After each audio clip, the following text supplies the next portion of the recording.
frustrated sometimes, she trailed off. You too. Oh, well, thank you, Liz said. I, appreciate your support. I didn't get to congratulate you personally on your engagement. You and Finn are so beautiful, so beautifully well matched. Do you really think so? From the expression on Juliana's face, it seemed she really cared what Liz thought. The Queen has given her blessing, and Mama couldn't be more pleased. I didn't expect... well...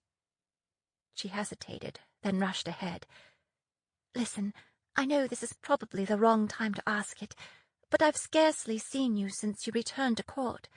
I know how busy you are, but it would mean so much to me if you would stand up with Finn and me at our wedding. Liz opened her mouth, and for once nothing came out. She'd been blindsided once again. How could she be so good at dodging arrows on the battlefield, and such an easy target at court? When Liz said nothing, Juliana rushed on. Finn and I talked about it, and he thinks it's a perfect idea. We both admire you so much, and we can't think of anyone else we'd rather share our day with. Well, this is such a surprise. I, don't know if You don't have to give me an answer now, Juliana said.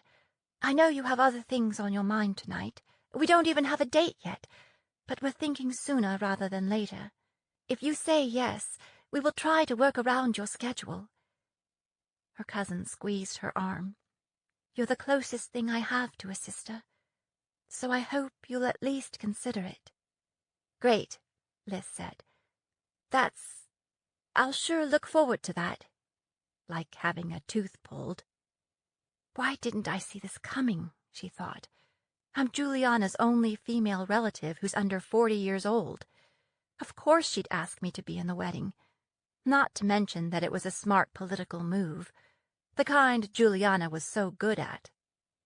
When she looked up, Juliana was watching her with this expectant look, so she said, Where is Finn, by the way? I thought he was coming too. He's going to meet us there, Juliana said. He couldn't get away any earlier. Now I'd better go see which carriage we're supposed to take.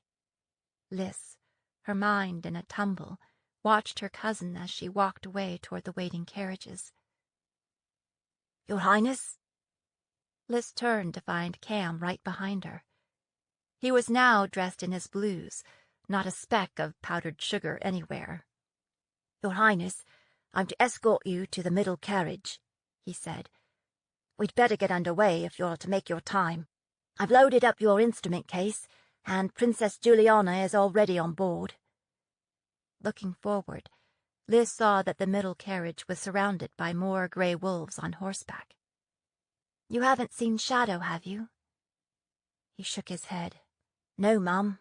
Captain Burns said he was supposed to ride with us, but I ain't seen him yet. Maybe he decided to meet us there. Her mind in a stew of worry, Liz allowed herself to be led to the designated carriage.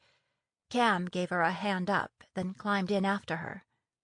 Captain Burns said I should ride inside, he said, as if feeling the need to justify his presence. Talbot will be riding alongside. Great, Liz said automatically. That's great. Cam settled in next to Juliana on the opposite seat, but Liz scarcely noticed. I shouldn't have pressured Shadow to perform at this concert, Liz thought. The last thing he'd want would be to get up in front of people so soon after Aspen's death. He's the kind who'd want to deal with grief in private. I don't care if I have to perform alone. Just let him be all right. Alyssa, what's wrong? Liz looked up to meet her cousin's worried eyes and furrowed brow. Nothing. Just trying to remember my... Just then, the carriage rocked a little as someone climbed in. It was Shadow. Hello, Meadowlark, Shadow said, claiming the empty space next to Liz and setting his basilka between his knees. He nodded to Cam and Juliana. Sorry I'm late. I hope I haven't held you up." "Shadow!" Liz threw her arms around him. "Thank the Maker.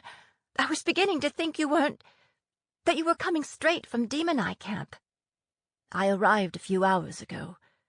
I thought I should wash the sweat off before I went to temple." He cocked his head. "Are you all right?"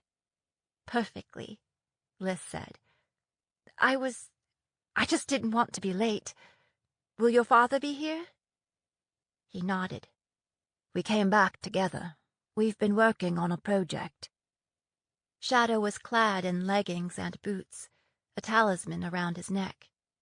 Over top, he wore a fine deerskin morning coat decorated with aspen trees. He looked Liz up and down, taking in her dress and hair. "Let's hope our music is more in harmony than our clothes," he said. "It will be," Liz said. She dug in her carry bag and pulled out her set list. "Now, let's make sure we're singing off the same sheet. What do you have?" Their duets were songs they'd been singing their whole lives. Shadow had brought 2 new compositions for his solo pieces, so he had been writing music while he was away. It was just like old times, heads together, arguing over music. In no time, they clattered over Southbridge and pulled up in front of the temple. Concert-goers, a mingle of the diverse peoples of the Fells, filled the entire street. Wizards and members of the Vale nobility descended from carriages, lighting up the square with their finery. These would-be patrons of the Briar Rose Ministry. Some of them were long-time supporters of the cause. Others, no doubt, were currying favor with the Queen.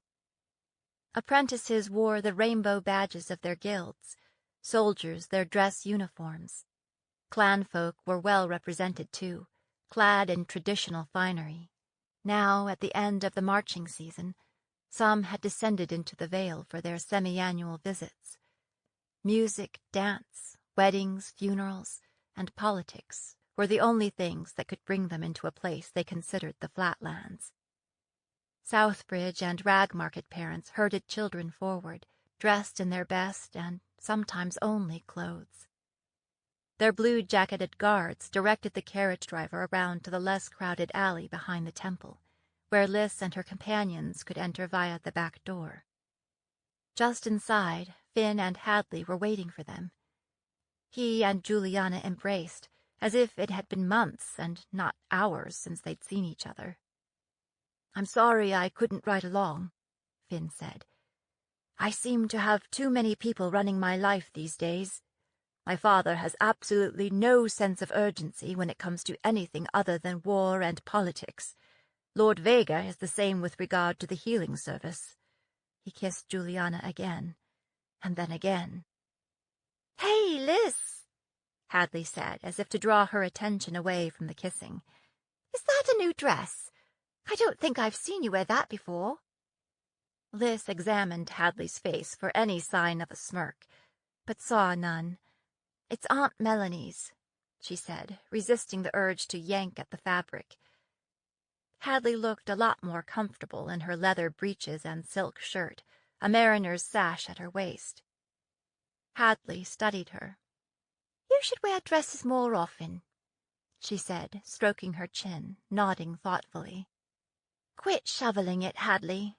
You know I didn't say that dress," Hadley said, grinning. "Just dresses in general."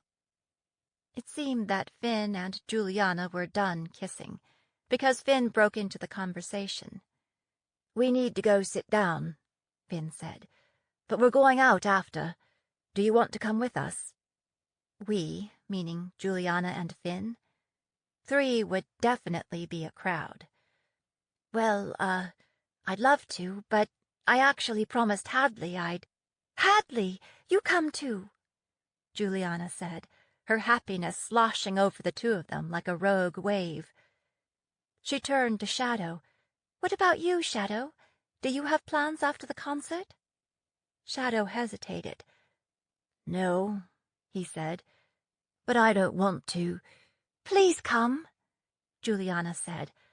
"I need to find out what you've been seeing and hearing out east." "No working," Finn said, rolling his eyes. "Only playing. The more the merrier."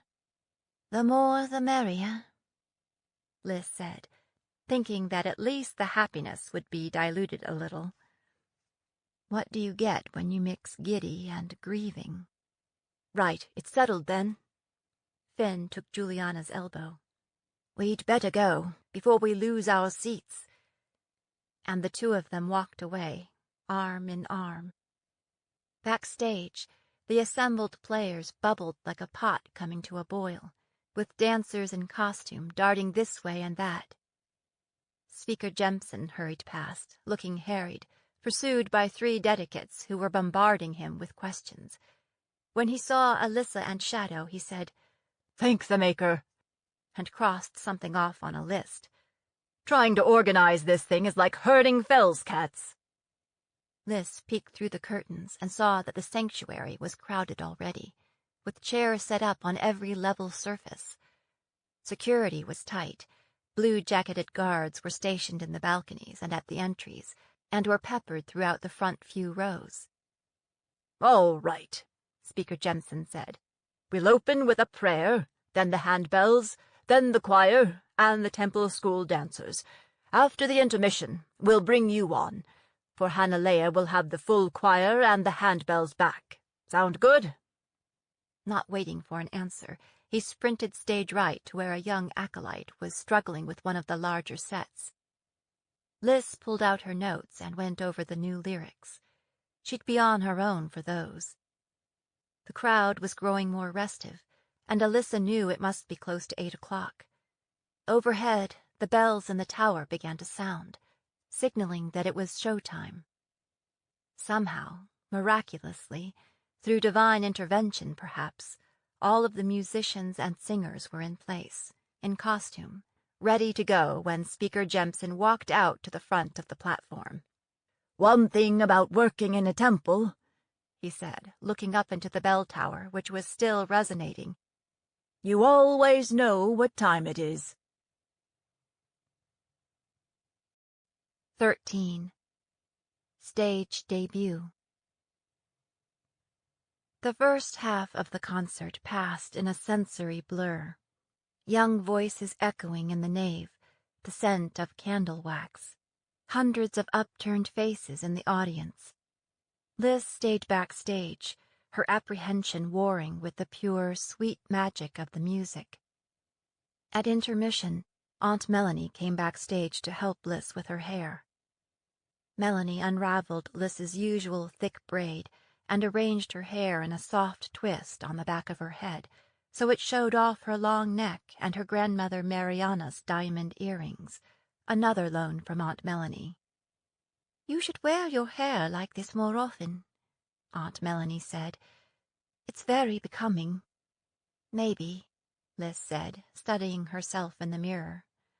A stranger looked back at her, one with color on her eyes and lips, and a dress that exposed her shoulders. On a chain around her neck, Liz wore the Rowan talisman she'd inherited from her father, which was meant to protect her from magical attacks, the one that had saved her life at Queen Court. She'd planned to wear it alongside the locket her father had given her on her 8th name day. "You can put images of your sweethearts in there," he'd said, "stacked one on top of the other." I'm not my mother, Liz thought. One will do. In the dark days after Hannah's death, Adrian had gone to clan artists and commissioned tiny portraits of each person in their family, himself, Hannah, Alyssa, their father, and their mother. With help from Shadow's father, Fire Dancer, Adrian had mounted them into the locket. The images were cunning flashcraft. When she touched it, the portraits would shift, displaying first one person and then another. He'd demonstrated the trick of it, fastened it around her neck, and said, "See? We'll be with you every day. You'll never be alone." Not anymore. The locket had gone missing 2 weeks ago. This latest loss had hit Liz hard. "They're still in your heart," she told herself, but she missed having something physical that she could hold on to. The last gift her brother had given her. She'd not told her mother. She'd not told anyone. Surely she'd find it before long, trapped between the bed frame and her mattress, or along one of the paths in the glass garden on the roof of the palace, or at the bottom of a trunk of clothing. Never mind that she'd already looked in all of those places. She couldn't admit to losing one more precious bit of memory. "You seem preoccupied, Alyssa," Aunt Melanie said as she applied the finishing touches. "Is everything all right?" Liz realized she'd barely spoken a word while her aunt fussed over her. "Oh, I'm sorry," Liz said. "This time of year always stirs up a lot of memories." "For all of us, sweetheart," Aunt Melanie said, resting her hands on Liz's shoulders. "In times like these, it's difficult not to think of what might have been." She smiled at her. "You look lovely, so grown up. Your mother is so proud of you." "Is she?" Liz blurted. Melanie cocked her head, frowning. "Of course she is. Raisa will be right in the front row tonight. Why would you doubt it? It's just, it always seems like my mother and me, we're pulling in different directions. She's never here, and if she's here, I'm gone. And when we are together, I feel like she's watching me, waiting for me to do the wrong thing." "Oh, I don't think that's true," Melanie said, licking her finger and smoothing down a wayward strand of Liz's hair. "It's just that she's worried about you. She's had so many losses already. She's always correcting me, pointing out how I could have done better. It's like she's constantly comparing me to Hannah." Melanie hesitated, as if choosing her words carefully. "Well, if she is, she shouldn't be. Hannah was remarkably gifted, and Raisa spent years grooming her to be queen. She shouldn't expect so much of you. I think she's just conscious of a shortened timeline." "It's not like I want her to go easy on me," Liz said. "I want to be a good queen. Of course you do. You and Juliana are so close. It's like you share everything," Liz said. "Not everything," Aunt Melanie said. "She's really her father's daughter. Sometimes She stopped and bit her lip. Liz groaned inwardly. Lord Barrett had died young, too, of a fever, just a year after her own father. Their loss was even fresher. "I'm sorry, Aunt Melanie," Liz said. "I didn't mean to unload on you." "There's nothing to be sorry about, dear," Melanie said lightly. "I'm not as fragile as you think. Just be fair to your mother, Alyssa. I have a lot more time to spend with Juliana, and there's less pressure on the two of us, so it stands to reason that we would get along." She kissed Liz on the forehead. "Now, I'd better go back out front before they start up again. And don't worry. Tonight is your night to shine. I can't wait to see you up on stage." Returning to the backstage area, Liz checked the tuning on her Pasilka one more time.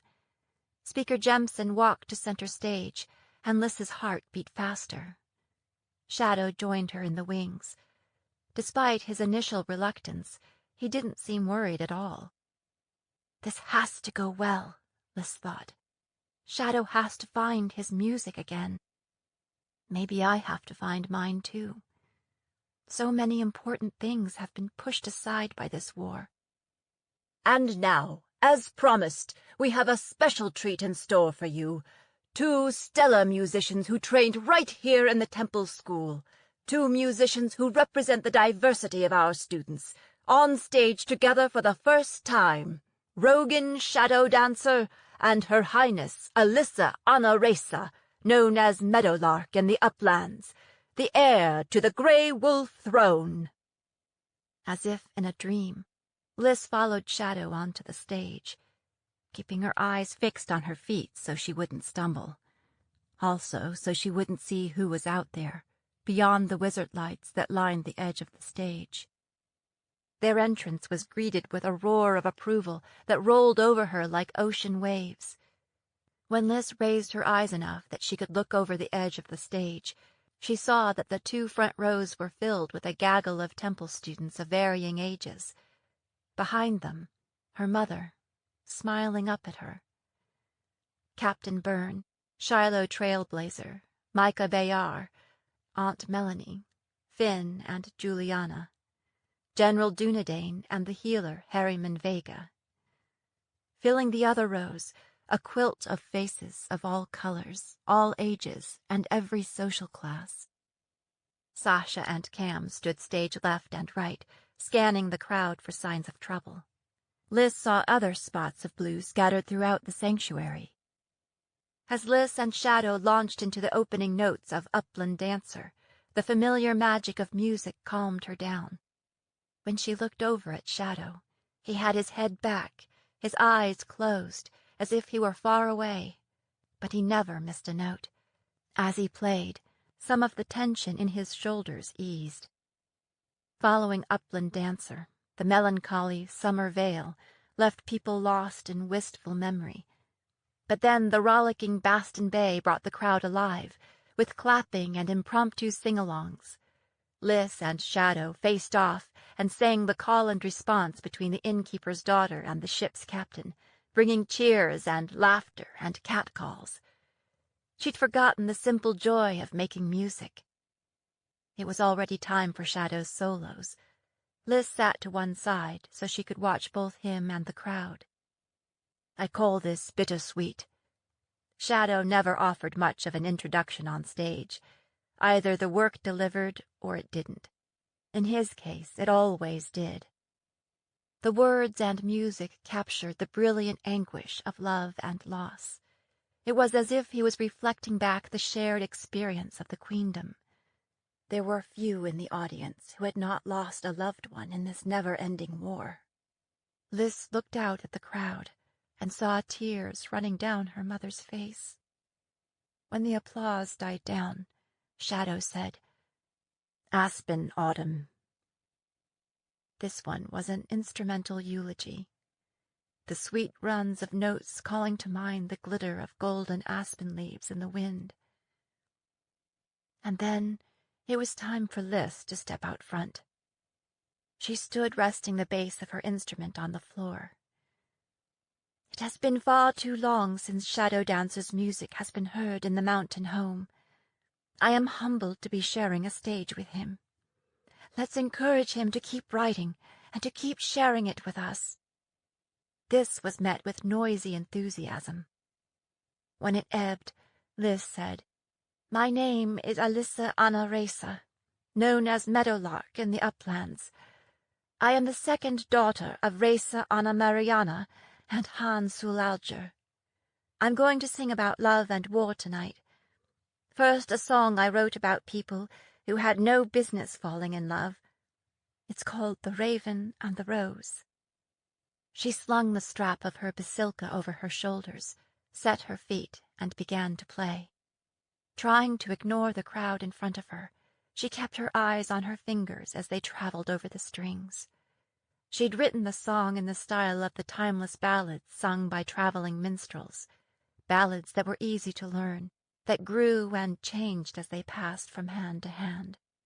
It was the story of the clever raven, Han Alister, and how he found a home in the briar rose's heart, despite her many thorns. Liz had hesitated to write it, and then to share it, because she worried that she wasn't the best person to tell this story. Both because she wasn't good enough, and because it wasn't her story to tell.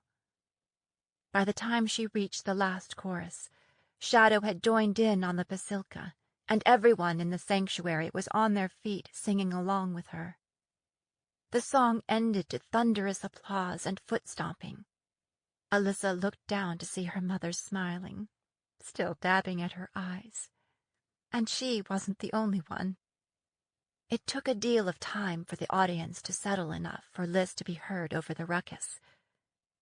"I wrote this next song because sometimes love is not enough.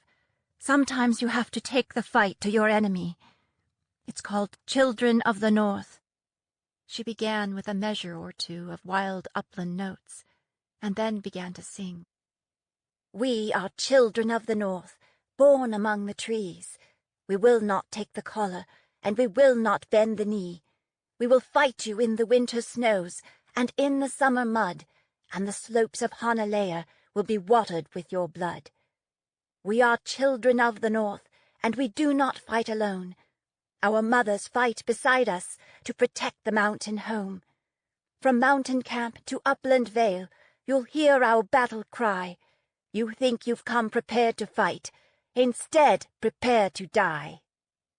Now Liz advanced to the front of the stage, looked her mother straight in the eye, and sang, each word a blow against their common enemy.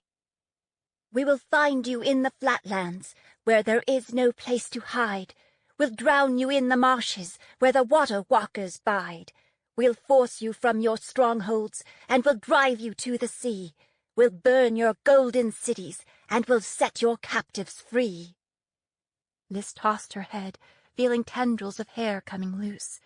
Kicking off her shoes, she stomped up and down, making eye contact with one person after another, trying to ignore the fabric ripping round her knees. Speaking up wasn't hard when the music freed her.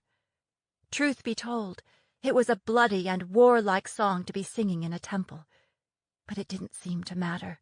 The entire sanctuary was rocking with the stomping of feet.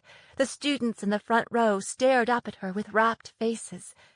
It didn't feel like a solo when the entire crowd was with her. We are children of the North.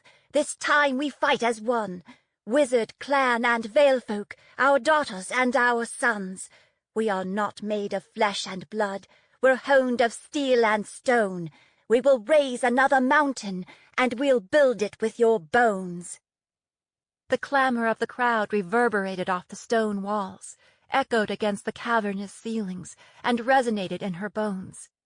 Shadow joined hands with her, and they stood side by side. Liz heard wolfish yips and howling, and looked up to see that almost the entire balcony was taken up by her salvo. It was some time before the crowd quieted enough that they could move on to the finale. It was Honolea's Lament, a traditional ballad of the high country, sung by the full choir, with Shadow and Alyssa on Basilka. The audience stood again and sang along. Now tears were streaming down Alyssa's face, too, but she didn't care.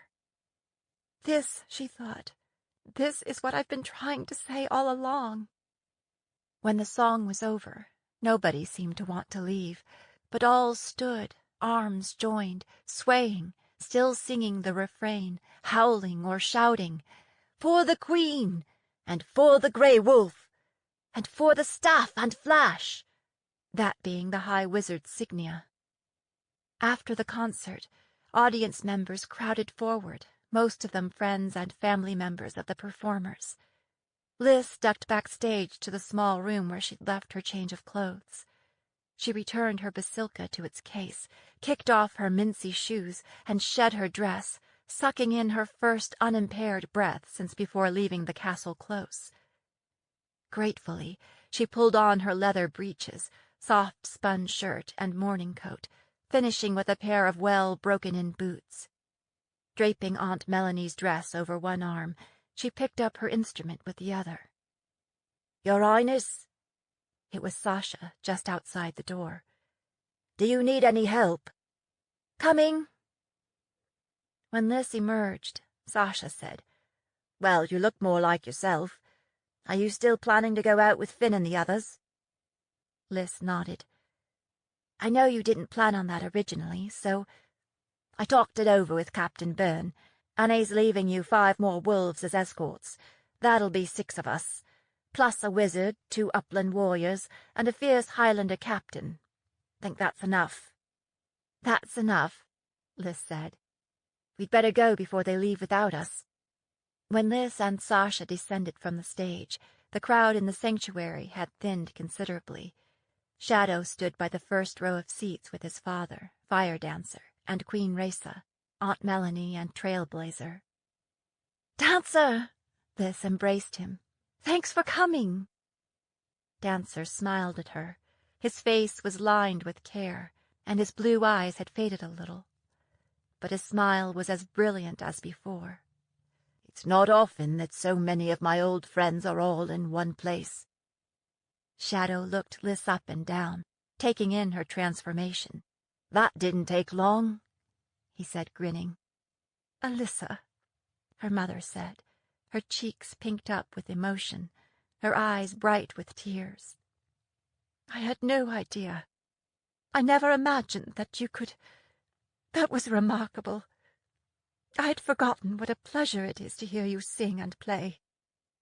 "Me too," Lys thought. "I'm so glad you came," she said. And then, cheeks burning, she added, "I hope you didn't feel like I meant to embarrass anyone by making a political statement up there." The Queen smiled. "Alyssa, we won't always agree, but when you speak, it is always worth hearing. I am so glad that I did not miss it."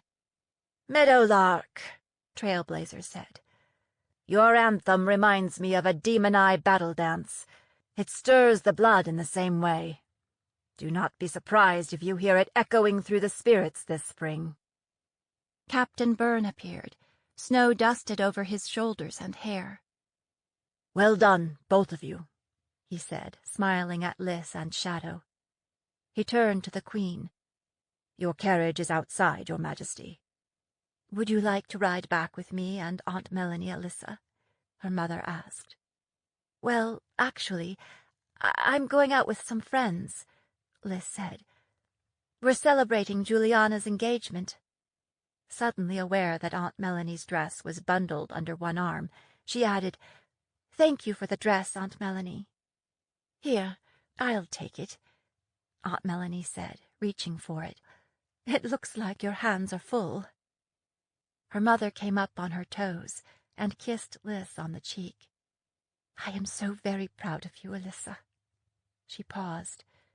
"Don't stay out too late. We have a breakfast meeting tomorrow, early." She hesitated, then couldn't seem to resist adding, "And be careful. It's the dark season, and the wolves are running." "I will, Mama." Lys might ride howling into battle elsewhere in the queendom, but here in the capital she was her mother's 15-year-old daughter. The adults moved on, through the temple doors and into the street. "Your entourage is outside, Meadowlark," Shadow said. "Hadley mentioned something about filthy sea shanties. She said we should bring our basilkas."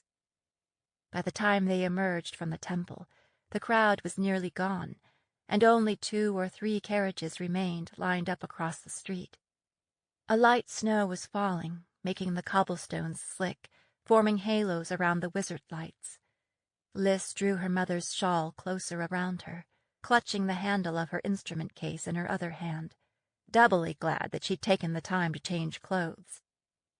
"Bravo, Your Highness and Shadow Dancer," Finn said with a little bow. "You've exceeded all of our expectations." "Which were no doubt low," Shadow said. "We're going to a place called the Keg and Crown, overlooking the river," Juliana said. "Finn's been there, and he says the food's good." "I've been there too," Hadley said. "It's on River Street, which means we'd better walk. You know how narrow that is. I don't think we can bring a carriage through there."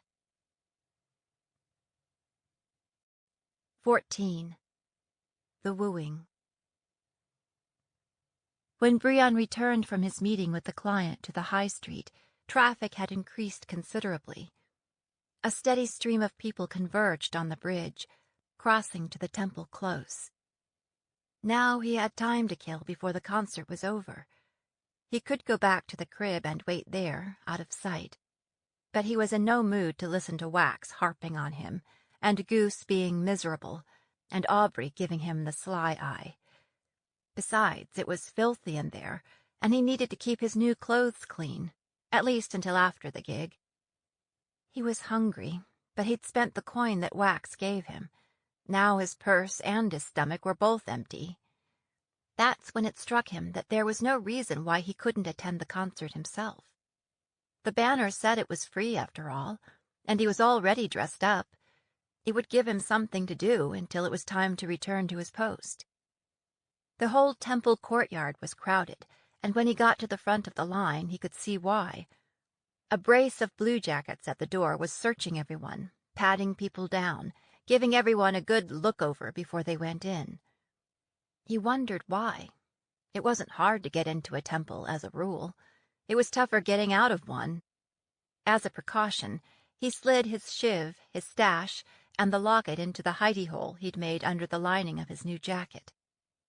It took some fast talking to get into the sanctuary with his Jafasa.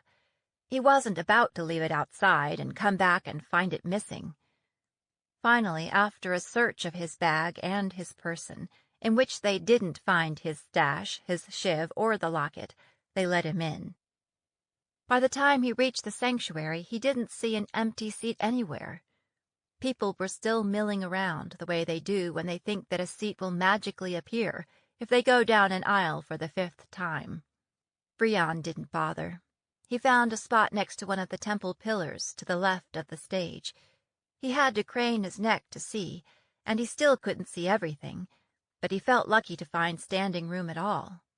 He could hear muffled voices, and when he put his hand on the stage, he could feel vibrations from people walking around behind the curtain.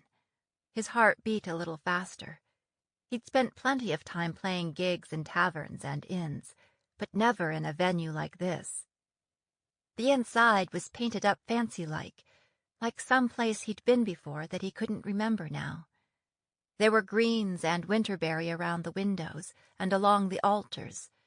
The stone walls seemed to glow in the light from the candelabra, and the soaring ceilings made it seem like a place where the maker might want to come and listen to prayers and what-not.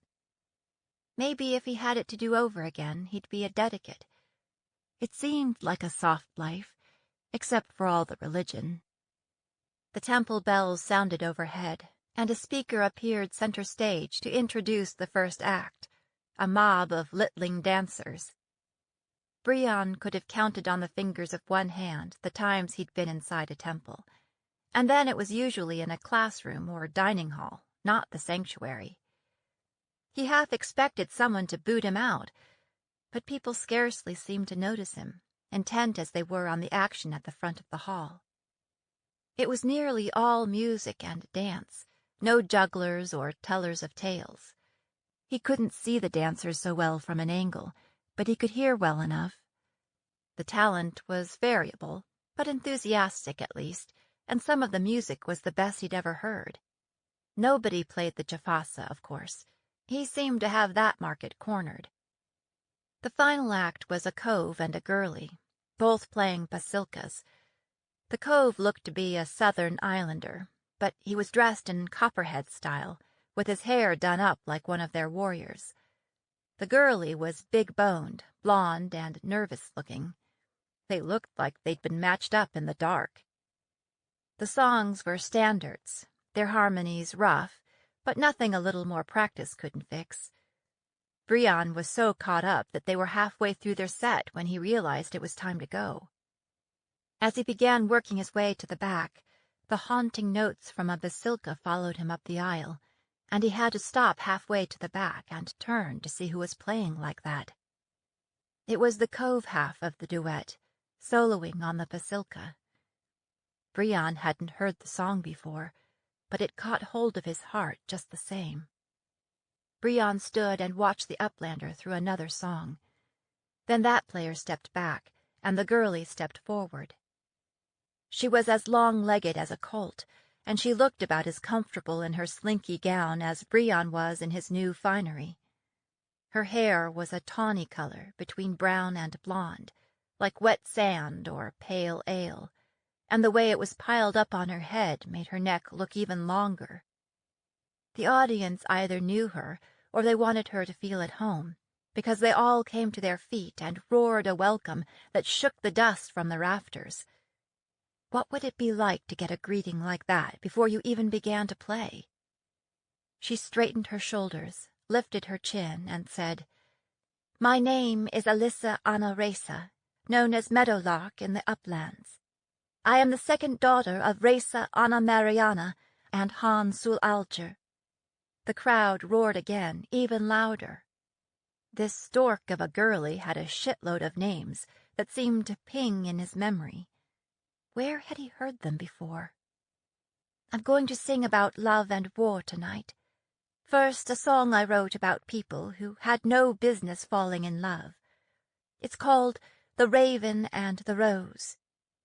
Her voice wasn't as good as Brion's, and her playing was unskilled next to her companions, but it was her words that caught his ear. The song was a love ballad, and the lyrics were like nothing he'd heard before. Raw and honest, simple and yet true. They told a story of star-crossed lovers who changed the world to make it a place where they could be together. Brion was cynical about lovers and love songs, but this one put him down on his back with an arrow in his heart. When it was done, the temple exploded in applause.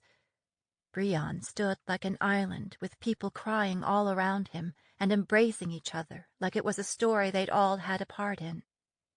The girl, Alyssa, Anna, whatever, stood on the stage, gripping her basilka, spots of color on her cheeks, until the frenzy died down a little. Then she said in a low, growly voice, I wrote this next song because sometimes love is not enough. Sometimes you have to take the fight to your enemy.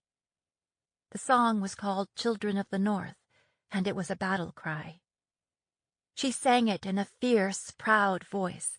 The melody was catchy, and the chorus easy to remember, and soon Brion was singing along with the rest of the audience, like it was his story too, like he belonged here. But he knew he didn't. Brion knew there was a war going on. There was always a war going on, but it was a war between blue bloods. His goal was to keep from getting ganged onto a ship or pressed into the army. Now, hearing this song, he was having trouble remembering why it had been so important to survive. When the song was finished, the room erupted with cheers and applause. Brion felt like a faker, given the sort of life he led. For years, his world hadn't extended farther than a nasty tangle of waterfront streets. It had been forever since he'd looked beyond his next gig, his next meal, or his next hit of leaf. He was always pretending to be someone he wasn't, whatever it took to please the client. He claimed he wasn't a fancy, but he was just putting on airs. A fancy made a more honest living than he did. Brion lowered his head and bulled his way to the back of the temple. He slunk past the bluejackets at the door and out into the cold night. Behind him, he heard the singing begin again, this time a faintly familiar upland ballad. He felt low and wretched, and he knew what would make him feel better. He left the temple close and crossed the river to the rag market side. Instead of going directly to his assigned position, he turned right, following the river until he could cut down a street farther on. Huddling in the doorway of a closed shop, he dug out the precious sack of leaf and shook a little into his pipe. He stepped back out onto the street, reached high, and lit the pipe from the wizard flame in the lantern overhead. The more he smoked, the more he realized that he'd been right all along. It didn't much matter to him who was in charge. His life wouldn't change either way. His life was a whole series of todays with no guarantee of tomorrow. A few minutes later he was on his way back toward the bridge, the magic of leaf rocketing into his fingers and toes, ready to step out of his tawdry skin and into his role. The concert must have ended while he was otherwise engaged. People streamed past him, mostly families that had walked in from the surrounding neighborhoods. People were buzzing about the music and the dancing and how amazing it all was. Some of the children were in costume, so they must have been up on stage themselves. Brion set a cup on the ground in front of him, seating it with a few steelies, then leaned against a building, his foot propped against the stone wall, his jafasa resting comfortably on his knee. Lost in a pleasant euphoria, he adjusted the tuning, the people around him a smear of color and movement. He ran over the set list in his head, one love song after another. Digging into his pocket, he pulled out the girlie's pendant and dropped the chain over his head, sliding the locket under his fine linen shirt so that it rested on his bare chest. How long had it been since she'd worn this? Closing his eyes, he pressed it against his skin, picking through memories, dreams, and desires, looking for the melody that would resonate with her. Her music was elusive as a fell's deer, complex as the sea air, a mingling of love and loss, courage and fear, sorrow and joy and anger. What had been, what was, and what could be. 3 notes with an odd dissonance to them, 3 strands woven together, stronger than any one of them, raw, unfinished, feral, changeable as a spring day. Maybe it was the leaf. It was probably the leaf. But he fell in love with the girlie's music before he ever set eyes on her. He wouldn't know if he truly had it until she came, and he played it for her. In the meantime, he launched into his set list of tavern songs and drinking songs and love songs that he no longer believed in. When he began to play, the coins piled up quickly. They always did. Some people lingered a while to listen, murmuring softly among themselves, like they were still in temple, and others shushing them. Couples, old and young, held hands and smiled. At first the sidewalks were crowded, but the numbers dwindled gradually, and still the girlie with the shawl did not come. Brion felt a prickle of doubt. His client had seemed knowledgeable about what she would be wearing and where she would be walking. But maybe he had been mistaken, or maybe she had changed her mind. Or maybe Brion had lingered too long with his pipe, and he'd missed her in the early crowds. He kept waiting, kept playing and singing, though now the streets were all but empty. Disappointment burned in his throat. He shouldn't have gone off for a hit just as the concert was coming to a close. That was his mistake, the latest of many. Since he was in no hurry to go back to their crib and face Aubrey and Wax and Goose with empty pockets, he kept on waiting, looking around to see if he could spot the client lurking nearby. He didn't see him, but as he scanned the area, he thought he saw movement on a nearby roof. When he focused in, he saw nothing, so maybe the leaf was playing tricks on him. It was snowing harder, and the wind was finding its way through his clothing, and it was more and more difficult to stand in one place and play with his breath coming in clouds and his fingers stinging from the cold. Maybe it was time to accept the fact he'd messed up. Again. There'll be other gigs, he told himself. Better ones. Just then, he saw a group emerge from a nearby tavern and head his way. They looked to be about his age, and they were laughing and jostling each other as they came. As they passed in and out of the light from the bridge buttresses, he squinted, trying to get a good look. It was an odd mingle of people.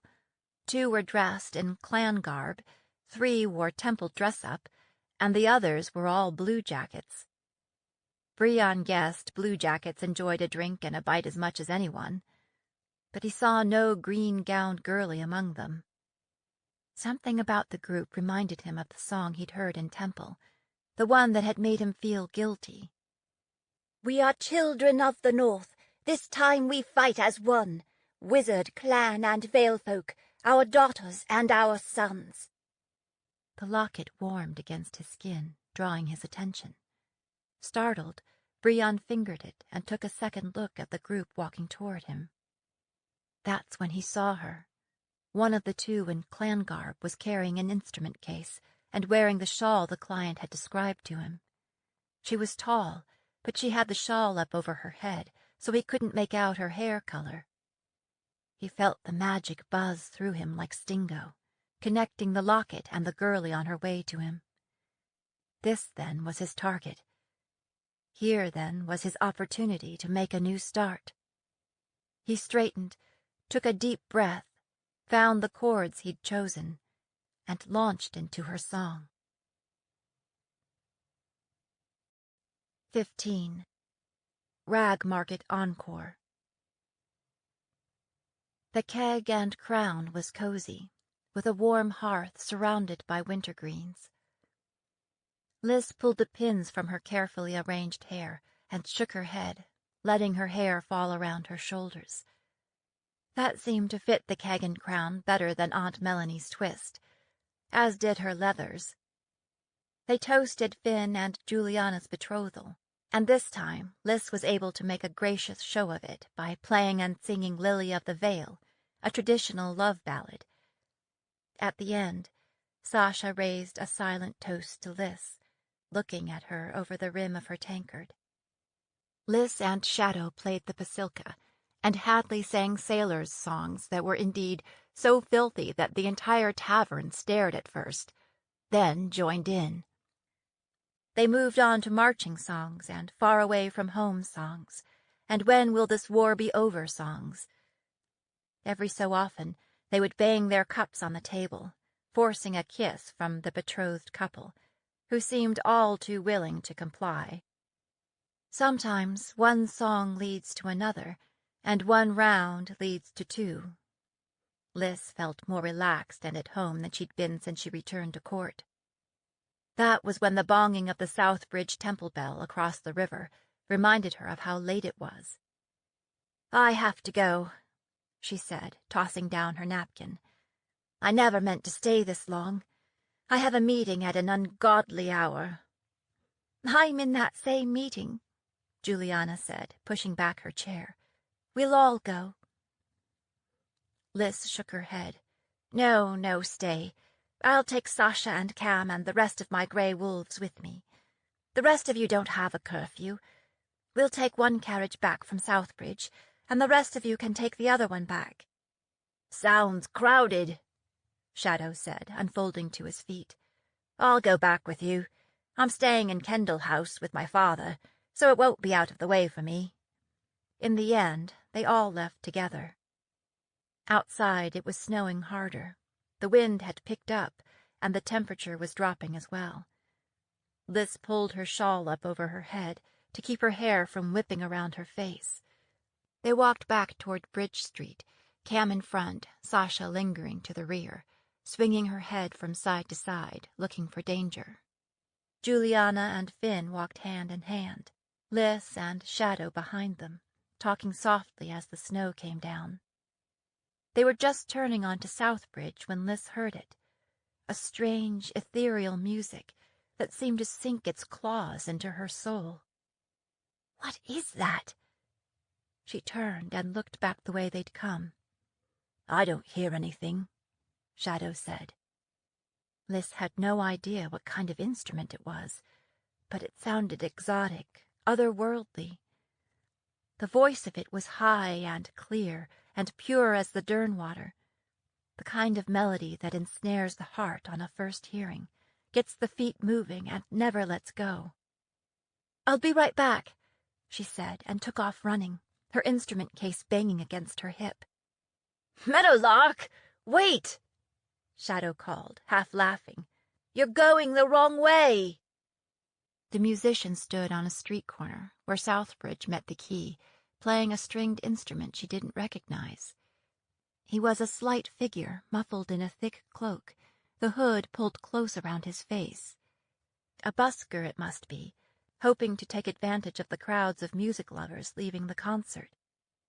But there were no crowds now, only Liz. "Liz? Hey, Liz, where are you going?" Now it was Sasha calling after her. Liz turned back toward the others, spotting them partway across the bridge. Then they disappeared as tendrils of darkness snaked toward her, wrapping around her like a shroud, shutting the rest of the world out. She could hear nothing, see nothing. The shadows filled her mind, so there was only Liz, the otherworldly music, and the musician. Liz couldn't help herself. It was as if the music was tethered to her heart, drawing her forward at a stumbling trot. The busker lifted his head to look at her, and she could see his eyes glittering within the cowl of the cloak, his breath pluming out in the cold. He flinched back, as if surprised, as if she was not at all what he expected. But then, as she drew closer, he seemed to gather himself. He skipped backward along the river bank, never missing a note, moving as lightly as a fell steer. Though he was moving backward, and she forward, it was all she could do to keep up. "Sir," she said, digging in her purse for a handful of coins, "what's that you're playing? I've never heard anything like it." He kept retreating, and she followed, her surroundings a soft smudge of shadow, so that she wasn't entirely sure where she was. It seemed unimportant next to her desire to follow the music to its source. He was teasing her with his music, like the piper in stories. It was as intoxicating as blue ruin.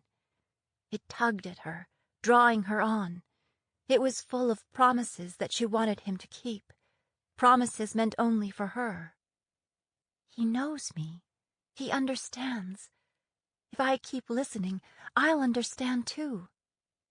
As they moved down the river bank, the wind blowing down the river caught his hood, and it fell back, displaying a face like that of one of the young gods in the temples. The skin, marble pale, stretched over bone. His hair was the color of upland honey, a deep, rich brown, threaded with streaks of red and gold. He smiled, his eyes alive with mischief, as he beckoned her on. He reminded Lys of one of the fairy folk in stories, that lured the unwary into trysts in the high glens, encounters that left a person forever dissatisfied with human lovers. The busker's head came up, as if he'd heard something. As he looked past her, toward the river, the music dwindled, nearly stopped. The shadows thinned, and Lys could hear a commotion behind her, the sounds of fighting, shouts of alarm, the twang of bows, and the clamor of weapons. Lys turned and took a step back toward Bridge Street. But the music started up again, faster than before, frenetic, taking hold of her again, sweeping her away. Up ahead, she saw the busker round a corner and disappear, and she hurried after, trying not to slip on the icy cobblestones. Turning the corner, she saw him again, standing on a stone bench in a little riverside park, treed like a fox. He stood, his hands still moving over the strings, making that magical music. He'd left his instrument case there, sitting open on the bench. "Sir," Lys said, holding up her basilka in its case, "I'm a musician too, and it's just, I've never heard an instrument like that before." "It's called a defossa," he said. She was just a few feet away when he slung his instrument behind him. He bent, scooped something from his instrument case, and extended it toward her. As soon as the music stopped, her mind cleared of shadow, and she realized that he might be retrieving a weapon. She stumbled several steps backward, groping for her knife, and then she recognized what he was holding. A bouquet of flowers. As if in a dream, she took the flowers from him, bringing them to her nose to taste their scent. She recognized red foxflowers, white lilies, and blue trueheart, though there were others she couldn't identify. She was momentarily distracted by an echo of memory, the sense that she'd seen them somewhere before. "Were you the one I saw on stage?" he said. When she stared at him, he added impatiently, "Were you the one that sang the song about the northern children?" "Oh," she said, nodding. "Yes." "Your performance was brilliant," he said, getting off an awkward bow. "You were there?" "I was there. It was honest, and honesty is hard to find these days." Then he went back to playing, eyes closed, head tilted back, lips slightly parted, as if the music flowed from some well of magic deep within. "I might as well be honest," Lys said, "because I'm not very good at lying." When he heard her speak, he opened his eyes and smiled. "I know. he said. Then he looked over her shoulder. His eyes went wide, and the music died abruptly. Otherwise she might not have heard the thud of boots on cobblestones, and more shouting behind her. "Look out, Liz!" It sounded like Sasha from too far away. The busker stood as if frozen, ashen pale, shaking his head, until Liz heard a familiar thwack. It sounded for all the world like a... The busker leapt from the bench, slamming her flat onto the cobblestones, sending her basilka flying. He raised his instrument like a shield, and another bolt thudded into the soundboard, sending showers of splinters over her face. Then suddenly Cam was there, grabbing the busker by the scruff of the neck, ripping him off her and tossing him aside. He shielded her with his body, pushing her toward a low stone wall along the riverwalk that would provide a bit of shelter. A bolt sang past Liz's ear, splashing into the river. And then Cam's body shuddered, and he stumbled. "Cam?" They staggered forward a few more steps. He pushed her down behind the wall and collapsed beside her. "You're hit!" "Yes, ma'am," he gasped. Liz ran her hand over his uniform tunic until she found the crossbow bolt embedded in his right lower back. He hadn't lost much blood, but she had to get him to a healer. She came up on her hands and knees, peering over the top of the wall, scanning the buildings huddled along the intersecting streets. The fire seemed to be coming from there. On a nearby roof, she saw a hooded arbalist calmly reloading his crossbow. He turned, aimed straight at Liz, and released as she dove back into cover. The bolt whined over her head like an angry insect. "It's me they're after," she thought, her mind beginning to clear from the enchantment of the music. The busker had disappeared, but the bolts were still coming, sending chips of stone flying, so there must be more than one. "Heads up, ma'am," Cam said, groping desperately for a weapon. Liz turned. Another assassin was coming at her from the river, a blade glittering in his hand. She was cornered, with no place to go. He'd be on top of her before she could reach the knife in her boot. She tried to push to her feet, but her boots slid on the icy ground and she fell back, hitting her head hard on the wall. As the assassin lunged at her, she was conscious of Cam rolling so he was half on top of her. The assassin landed hard, with an odd grunt, and then blood gushed over her and Cam both. Liz saw a blood-smeared blade protruding from the rusher's back. Cam had found his sword. Only now he appeared to have passed out. She heard running feet and a shout. "For the Grey Wolf! For the Queen in the North!" It was Sasha. But there were more blade men incoming. They were like demons erupting out of the ground. Liz squirmed out from under Cam, groped blindly, and found the handle of her instrument case. Desperately, she swung the case at the leading blade man.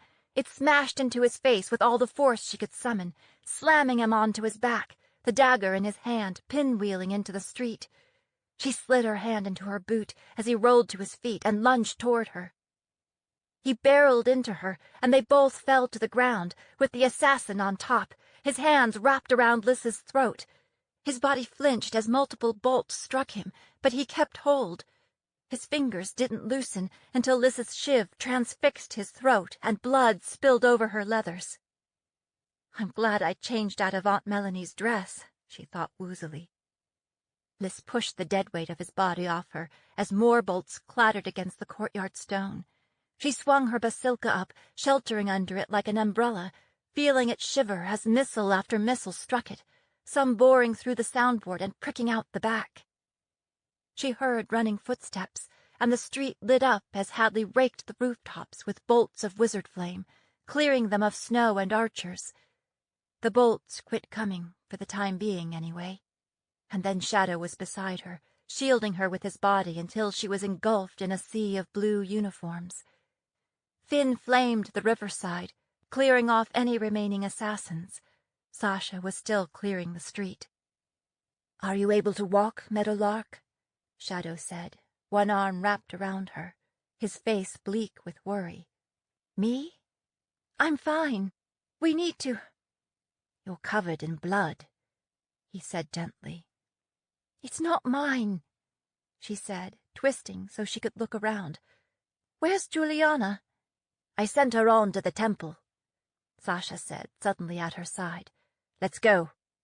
"Bring Staunton," Liz said, planting her feet and pointing to where he lay, still and silent, next to the wall. Shadow knelt next to Cam, pressing his fingers against his pulse points. "Meadowlark," he said. "I don't know if he—" "Bring him," Liz growled. "I'm not going anywhere without him." Shadow scooped him up, and they swarmed toward the bridge, Hadley and Finn providing cover, Liz in the center of what remained of her guard. They had to pick their way around bodies at the rag market end of the bridge. "Ambush," Sasha said, stepping over a black-clad body. "They blocked the bridge after we started across. We had to fight our way through. That's why it took us so long to get to you." They crossed the bridge into the temple courtyard, where 2 carriages still waited. That's all Liz saw before Shadow shouldered his way into the temple. Sasha followed, pushing Liz ahead of her. Juliana was waiting inside with a young dedicate. "Sweet lady in chains," her cousin whispered, taking in their bloodied appearance. "Is there a healer on the premises?" Shadow gasped. "This one's hurt bad. They tried to murder the Princess Heir." "Of course," the dedicate said, signaling to a young girl who sat next to the hearth, reading a book. The girl took off running. The dedicate shook back her hood, revealing clan-style beaded and braided hair. Reaching behind her desk, she pulled out a longbow and a quiver of arrows. "That's what I like to see," Shadow said. "A faith with teeth." "Carry the boy into the sanctuary," the dedicate said. "I'll go upstairs and cover the door, in case anyone tries to get in." She ran lightly up the stairs. As Liz turned to follow Shadow, she all but ran into Juliana. Her cousin's eyes were red from crying, her lashes clumped together with tears. She stared at Liz's blood-soaked clothing, looking as if she might faint dead away. "Alyssa," she whispered, her voice breaking. "What have they done to you?" "They've pissed me off, is what they've done," Liz said, brushing past her. Shadow deposited Cam face down on a wide stone bench. Liz knelt next to him, slicing his uniform tunic away from the wound. The bolt was all but buried, with only a small bit protruding from his flesh. His skin was icy cold around the wound, and seemed to be getting colder. His pulse was faint and flickering. "Where's the rest of the wolves?" Liz asked, looking around. "Was anyone else hurt?" "There's one more dead," Shadow said. "Who?" "Carew. The rest are hunting down the arbalists. Hadley and Finn are still out, and we've called in reinforcements from the Southbridge garrison house. I'm going back out, too." The spark that had been kindled in his eyes during the concert seemed to have been extinguished, leaving them as flat and dead as they had been since he lost Aspen. This is my fault, Liz thought. Guilt rose inside her like a full-moon tide. It's solstice, and Mama said the wolves were running. I should have stayed at home. And now, Shadow. "I don't want anyone else hurt," Liz said, catching his hand. "Can we call them back until we know what's what?" Shadow gently pulled free. "If we don't catch them now, they may disappear for good. This is the golden hour, before they have time to go to ground." His eyes met hers, held. "Don't worry. I'll be careful." And then he was gone. The young girl returned with Ty Griffin at her heels. He was carrying a remedy bag. "Ty!" Liz said, relieved. Ty was Hadley's older brother and a gifted healer. When Lord Vega wouldn't allow Adrian to work in the healing halls, Ty had taken him on as a kind of unofficial assistant. Adrian always said that Ty was the most skilled healer in Lord Vega's service, including Lord Vega. Ty spent little time in the capital these days. Liz hadn't seen him in more than a year. He traveled all over the queendom, wherever the fighting was fiercest. Ty looked Liz up and down, taking in her blood-smeared clothing. "Where are you?" "It's somebody else's," Liz said. She pointed to Cam. "He's the patient. He took a crossbow bolt in the back." Ty glanced at Cam, then back at her. "You're sure you're not wounded? Even a scratch?" Liz's head was throbbing, and she could feel a major lump where it had hit the wall, but it could wait. "I'm all right. See to him first." As Ty examined Cam, Liz stroked the blood-matted hair away from Cam's forehead. He didn't respond at all. "This is someone you know?" Ty asked. "He's in my personal guard. He's been with me on the battlefields all summer without a scratch, and then he comes home and this happens." "What's his name?" "Cam Staunton." "Could we get some blankets over here?" Ty called to the young acolyte.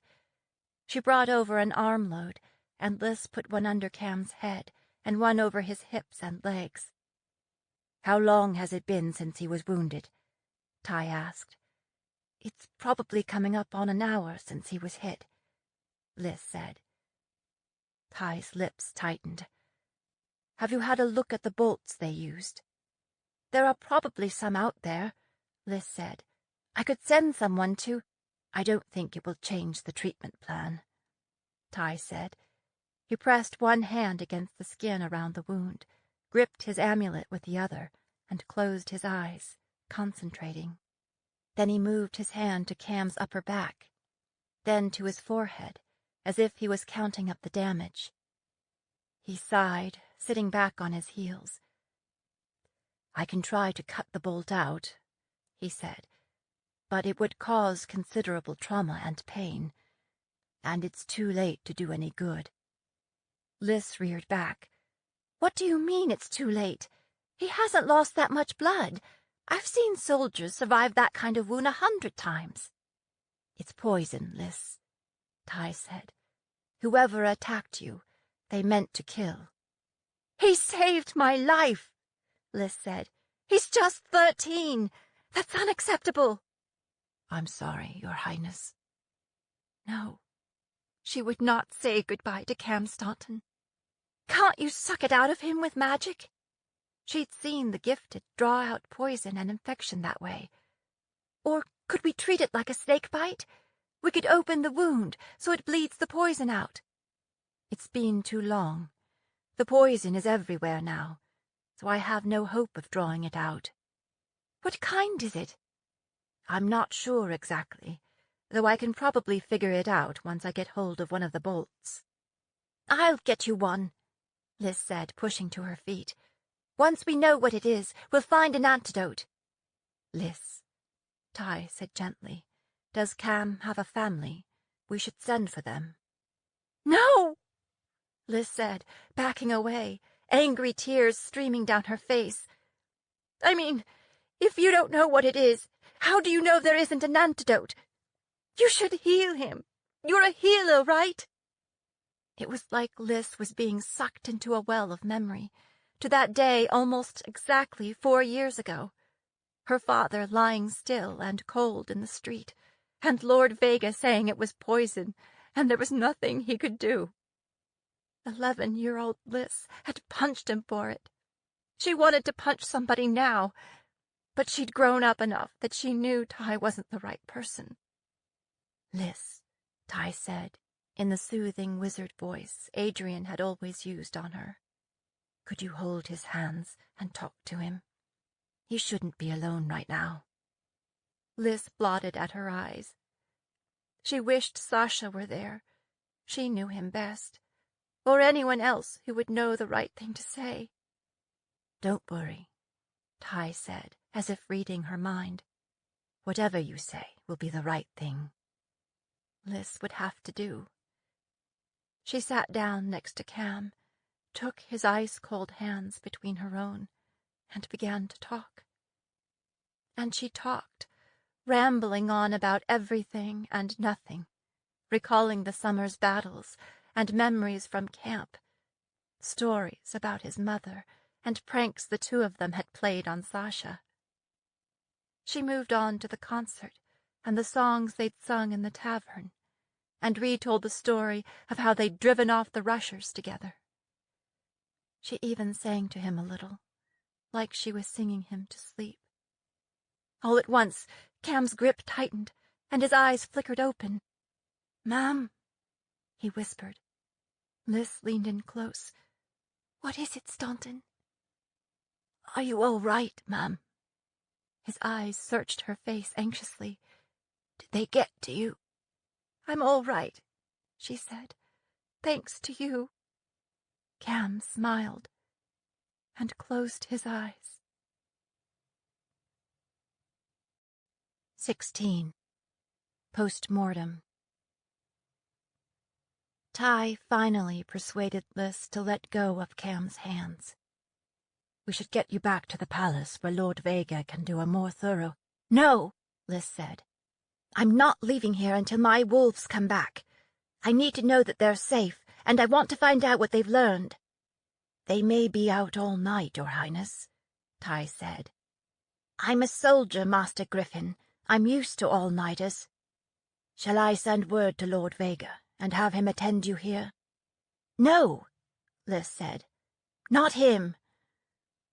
She took a deep breath, released it. She needed to stop taking her frustration out on the wrong people. "You can have a look if it will set your mind at ease." "All right." Ty motioned to the acolyte to look after Cam and led Liz into one of the side chapels. It wasn't until Liz sat down on the steps to the altar that she realized how exhausted she was. Her legs were trembling, and her head ached like fury where it had struck the wall, and she was weighed down with a fresh load of grief. She closed her eyes, wanting more than anything to escape into sleep. "Your Highness." She opened her eyes to find Ty studying her with narrowed eyes. "Not to belabor the point, Your Highness, but nothing broke the skin, not even a scrape, a nick. The one that jumped you, did he cut you?" Liz shook her head, which set it to spinning so much that for a moment it was touch and go whether she might spew into Ty's lap. "I do have scrapes and cuts," Liz said when she'd recovered. "As far as I know, they all came from hitting the wall, flying chips of stone and the like. To my knowledge, I was not cut by any blade nor hit by any bolts. I hit my head really hard. I'm dizzy and a little sick. Also, my neck is badly bruised where he, tried to strangle me." The dedicate returned and set down a large bag beside them. "Is there snake-bite weed and willow bark?" Ty asked her. She nodded. "They're in there." "Could you bring me hot water, then, and cloth to make a poultice?" With that, Liz submitted to Ty's careful examination and soothing voice and hands. He eased the pain in her throat and neck and head, then healed her skinned knees, plus multiple scrapes and bruises elsewhere. He covered some of the suspicious nicks and cuts with snakebite weed and spoke charms over them. "You should leave them," Liz said, "as a reminder of the price of stupidity." She didn't really believe that, though. The familiar anger had rekindled inside her, all but replacing the guilt. Some might say that it was foolish to walk out in a city that had claimed the lives of her father and brother. "That is not acceptable," she thought. "This is my home. Why should we have to look over our shoulders every single day?" And the busker. It seemed all wrong that she would be betrayed by someone who could play such enchanting music. Enchanting. Maybe that's the operative word. "He didn't know," said an annoying voice in her head. "What do you mean he didn't know? How could he not know?" "He didn't know there was going to be an attack. He was as surprised as you were. He pushed you down and shielded you with his instrument. Otherwise you would have been hit. Why would he do that if he was in on the plan? It's not up to me to explain it. I'm still muddle-headed from whatever spell he used on me. You're the only person in the world who can have an argument with yourself and lose." Lys realized that her eyes had drifted shut again. She opened them to find Ty watching her. "You know the drill," he said with a sympathetic smile. "You may feel worse tomorrow. If you discover anything we've overlooked, let me know right away." The acolyte poked her head around the corner. "Your Highness, your cousin is outside. She wonders if she would like to see you if she could." Lys nodded. "All right." Juliana all but tiptoed into the room. She had a little more color in her cheeks than she'd had earlier. She looked at Ty as if for permission. When he nodded, she crossed the room, sat next to Lys, and took her hands. "Are you—" "I'm all right," Lys said. "Finn's being debriefed by Captain Byrne. When he's done, we're going back to the palace. We wondered if you wanted to ride back with us." Lys shook her head. "I'm staying a while longer, until I get more information. If it gets too late, I'll stay in the Southbridge garrison house." "Is there anything else you need? Do you want to make any kind of official statement about the attack? Or would you rather I wrote up something for your approval?" "Let's hold off on that," Lys said wearily. "We'll want to get word to the families of the dead first." Juliana nodded, shifting on the bench. Finally, she said in a rush, "I'm so sorry, Lys. I feel like this is my fault. I never should have insisted that you come out with us. I just felt like we had so much to celebrate." Lys shook her head. "Look, it's time to stop blaming ourselves every time King Gerard does something despicable. It's time to do something completely different." "Maybe," Juliana said. She fussed with her new ring, then laced her fingers together. "I don't know how you do what you do," she said, swallowing hard. "When the fighting started, I was useless. I just froze, as if that way I might be overlooked." Lys blinked at her, surprised. "Well," she said, "everybody reacts differently in battle. I guess it takes some getting used to."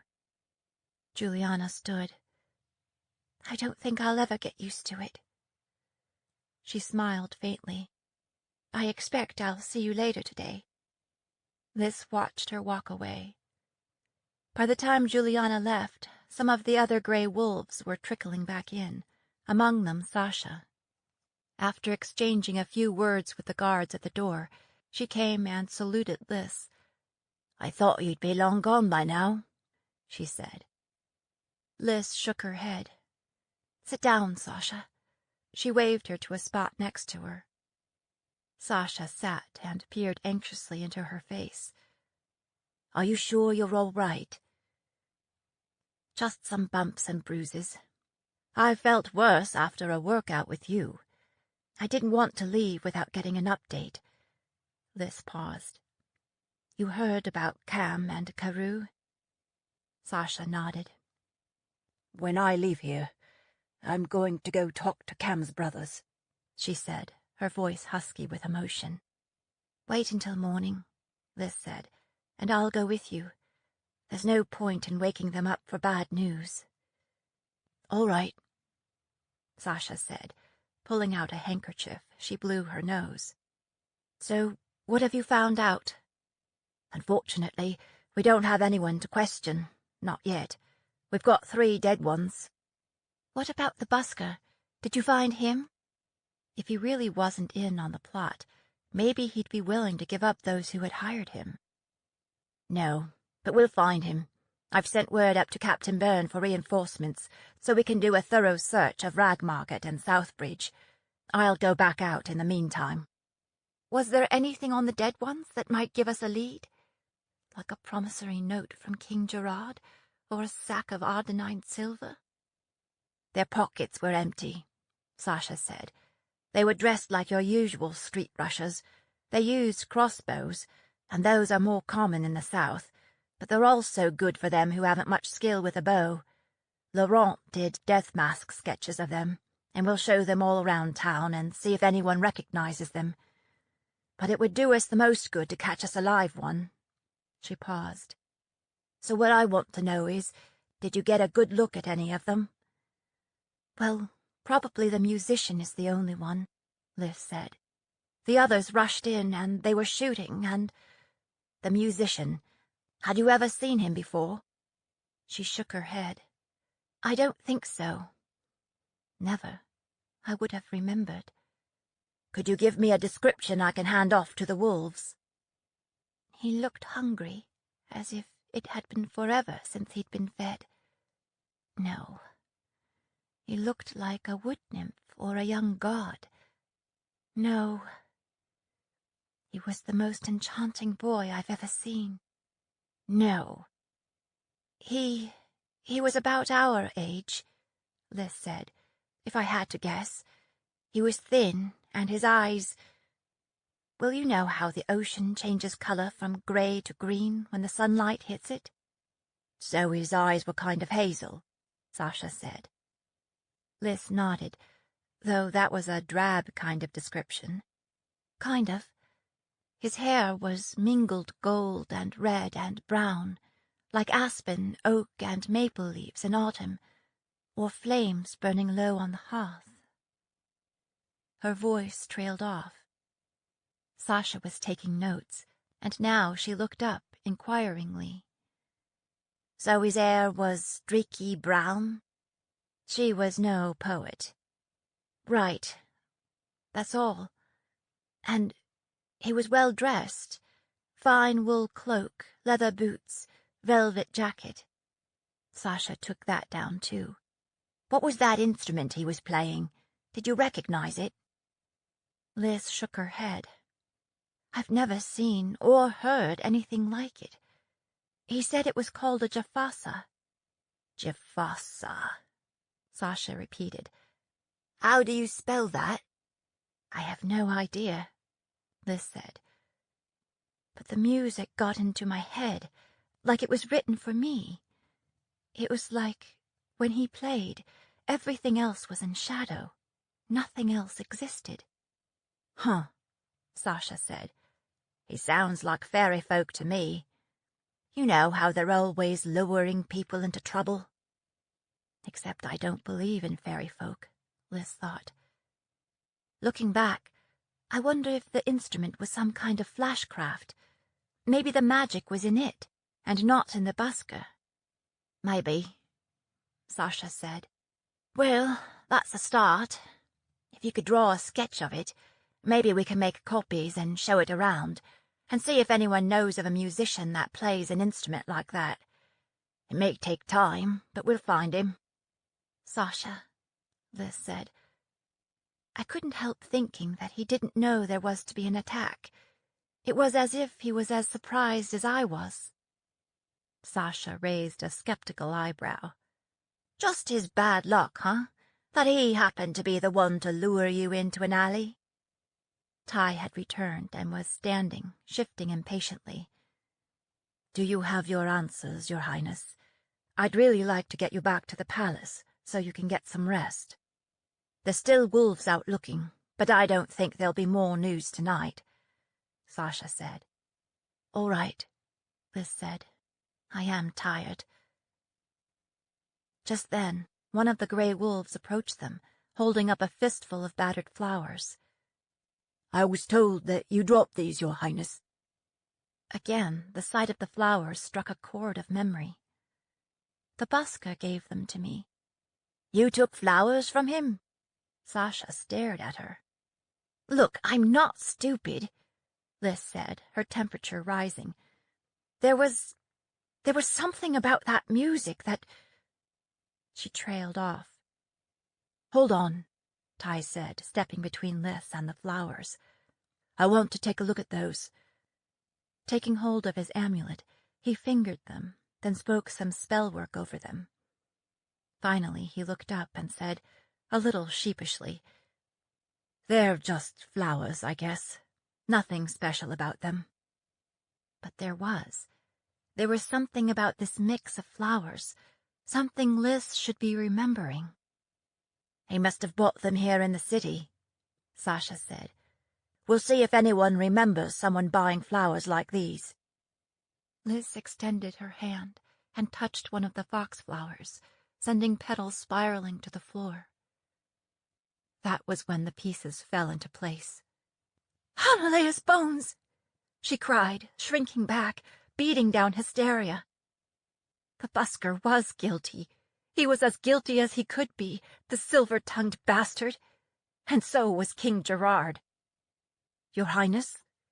Ty looked perplexed. "Is there something—" "Those flowers," Liz said, her voice hoarse.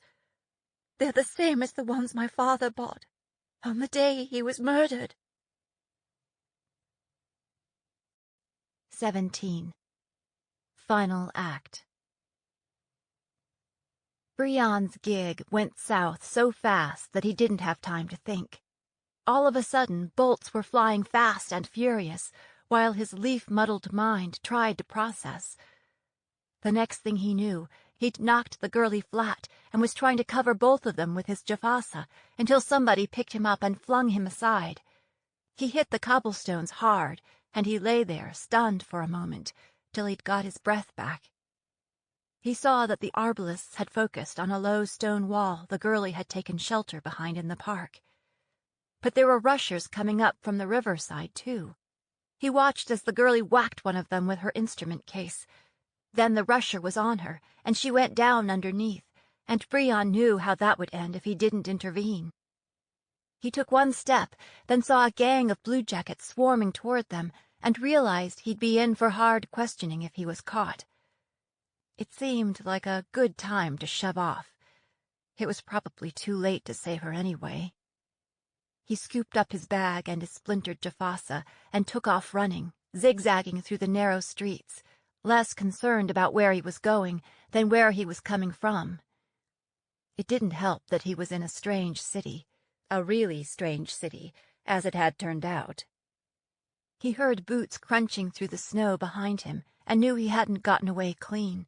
He dug deep to put on speed, running blind, hoping he didn't meet up with a dead end. Dead end, ha! But the joke wasn't all that funny. He didn't know how long he'd been running when he realized he no longer heard the sounds of pursuit behind him. He slowed to a brisk walk, shaking the snow from his hair and brushing it from his fine coat, unable to quite believe that he'd gotten away. They'd still be looking for him, though, and he needed to get back to the crib before they found him again. Unfortunately, he was on the wrong side of the river, so he had to get back to the bridge. Using the cathedral spire as a landmark, he worked his way back toward the site of the concert. But it was no good.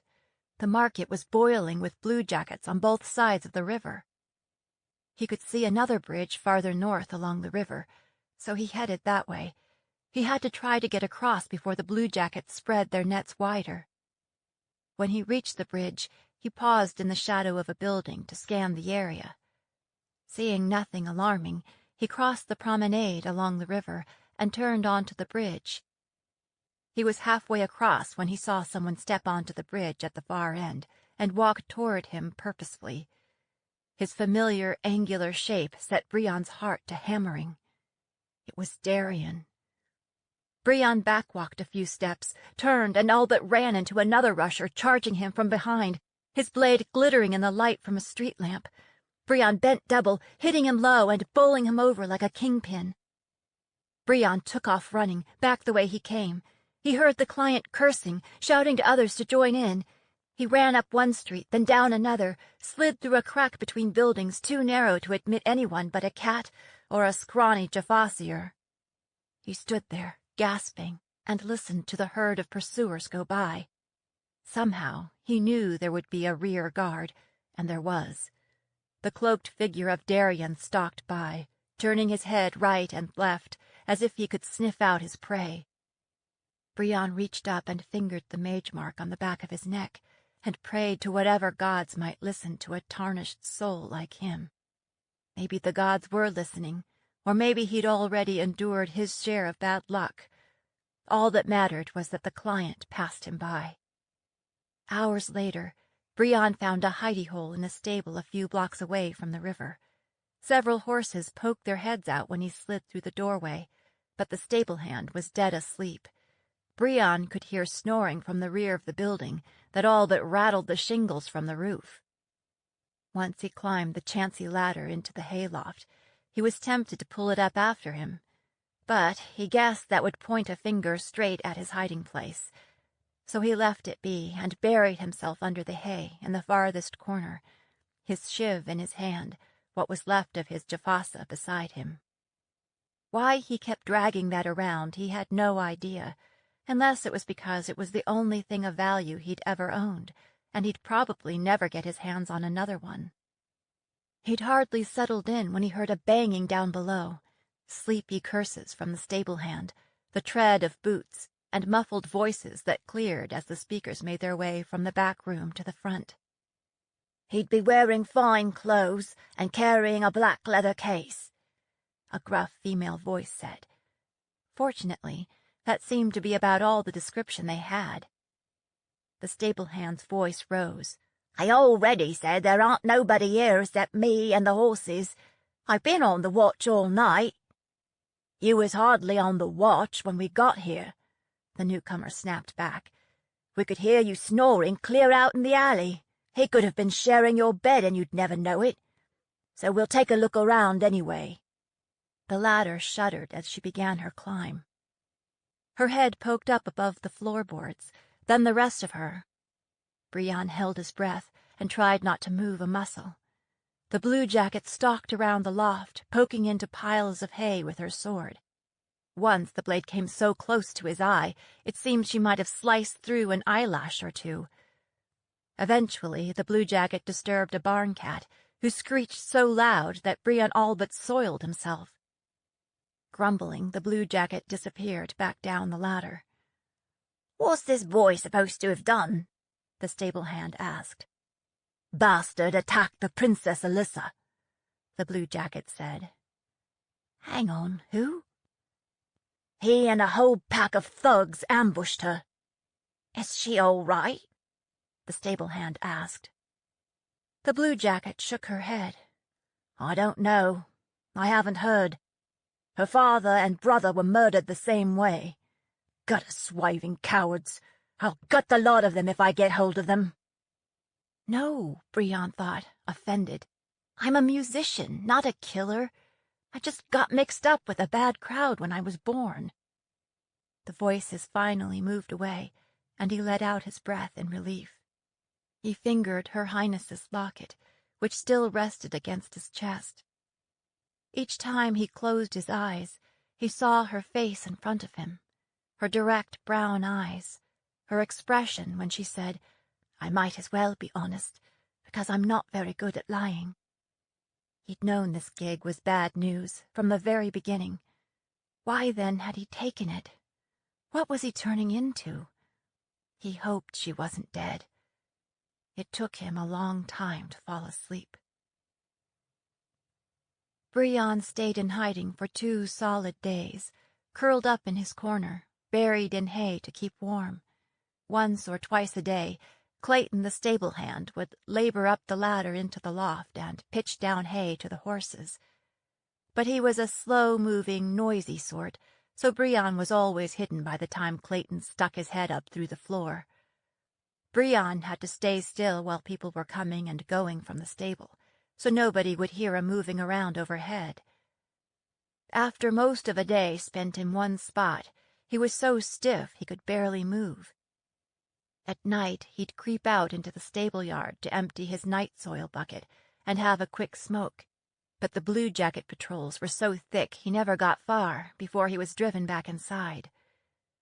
He had no prayer of getting across the bridge without being seen, even if he left his jafasa behind, and he had no plans to do that. By the 3rd day he was out of leaf and getting desperate.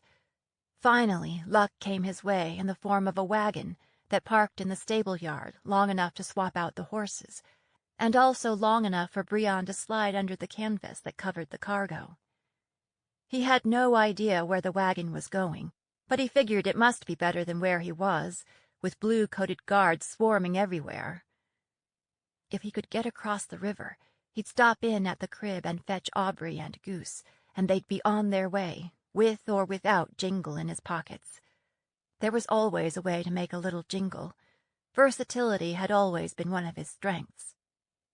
The wagon's destination was another market some distance away. When the driver went in to dicker with the merchants, Brion slipped out of the back of the wagon.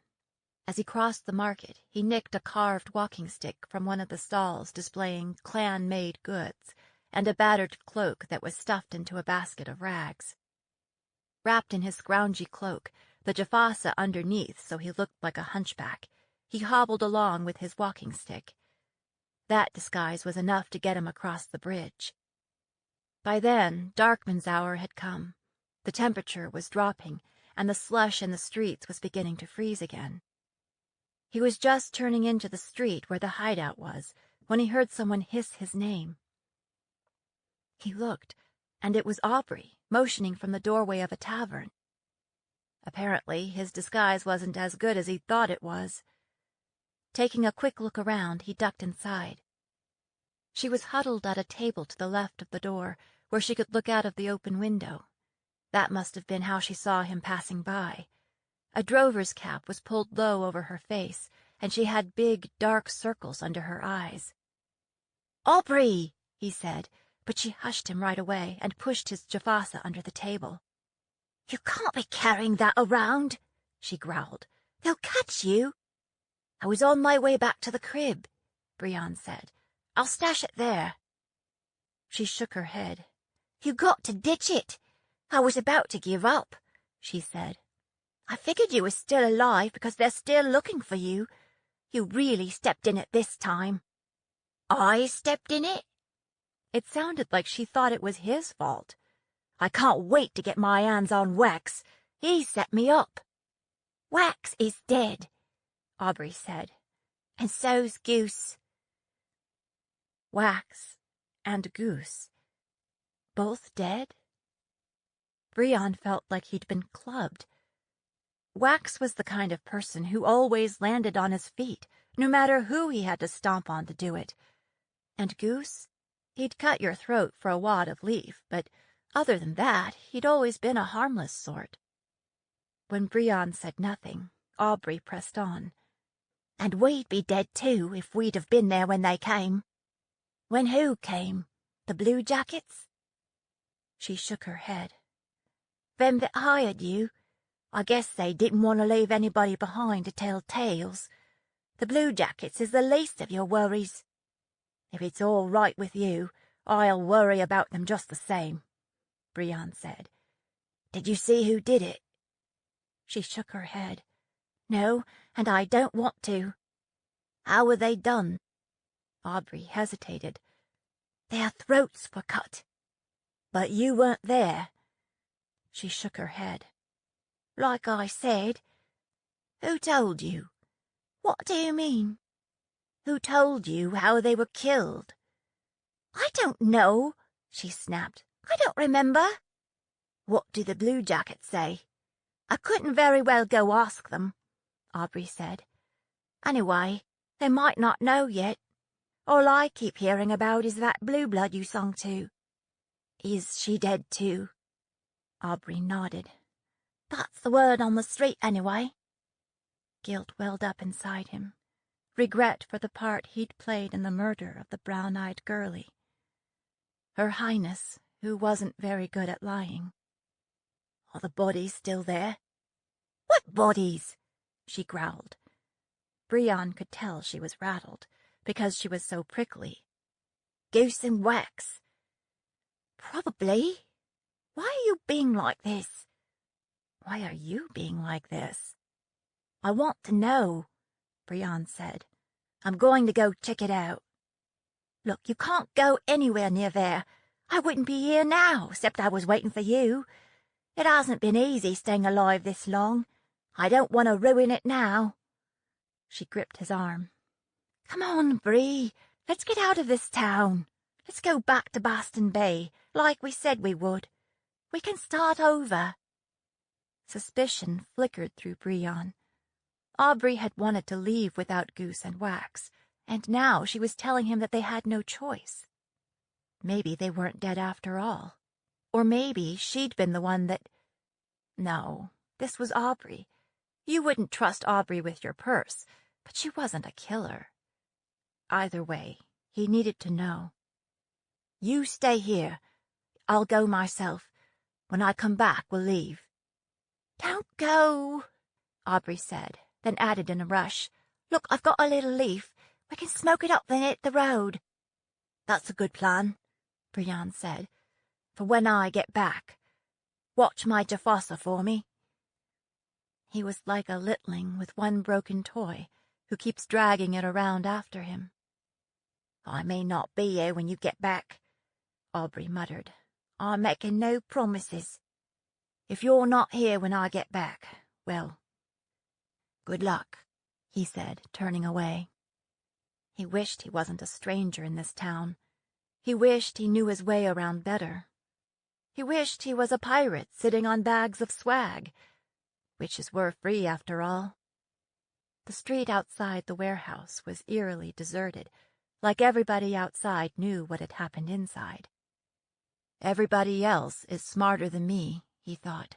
I should just turn right around and go back and smoke some leaf and forget this town and everybody in it, including Her Brown-Eyed Highness.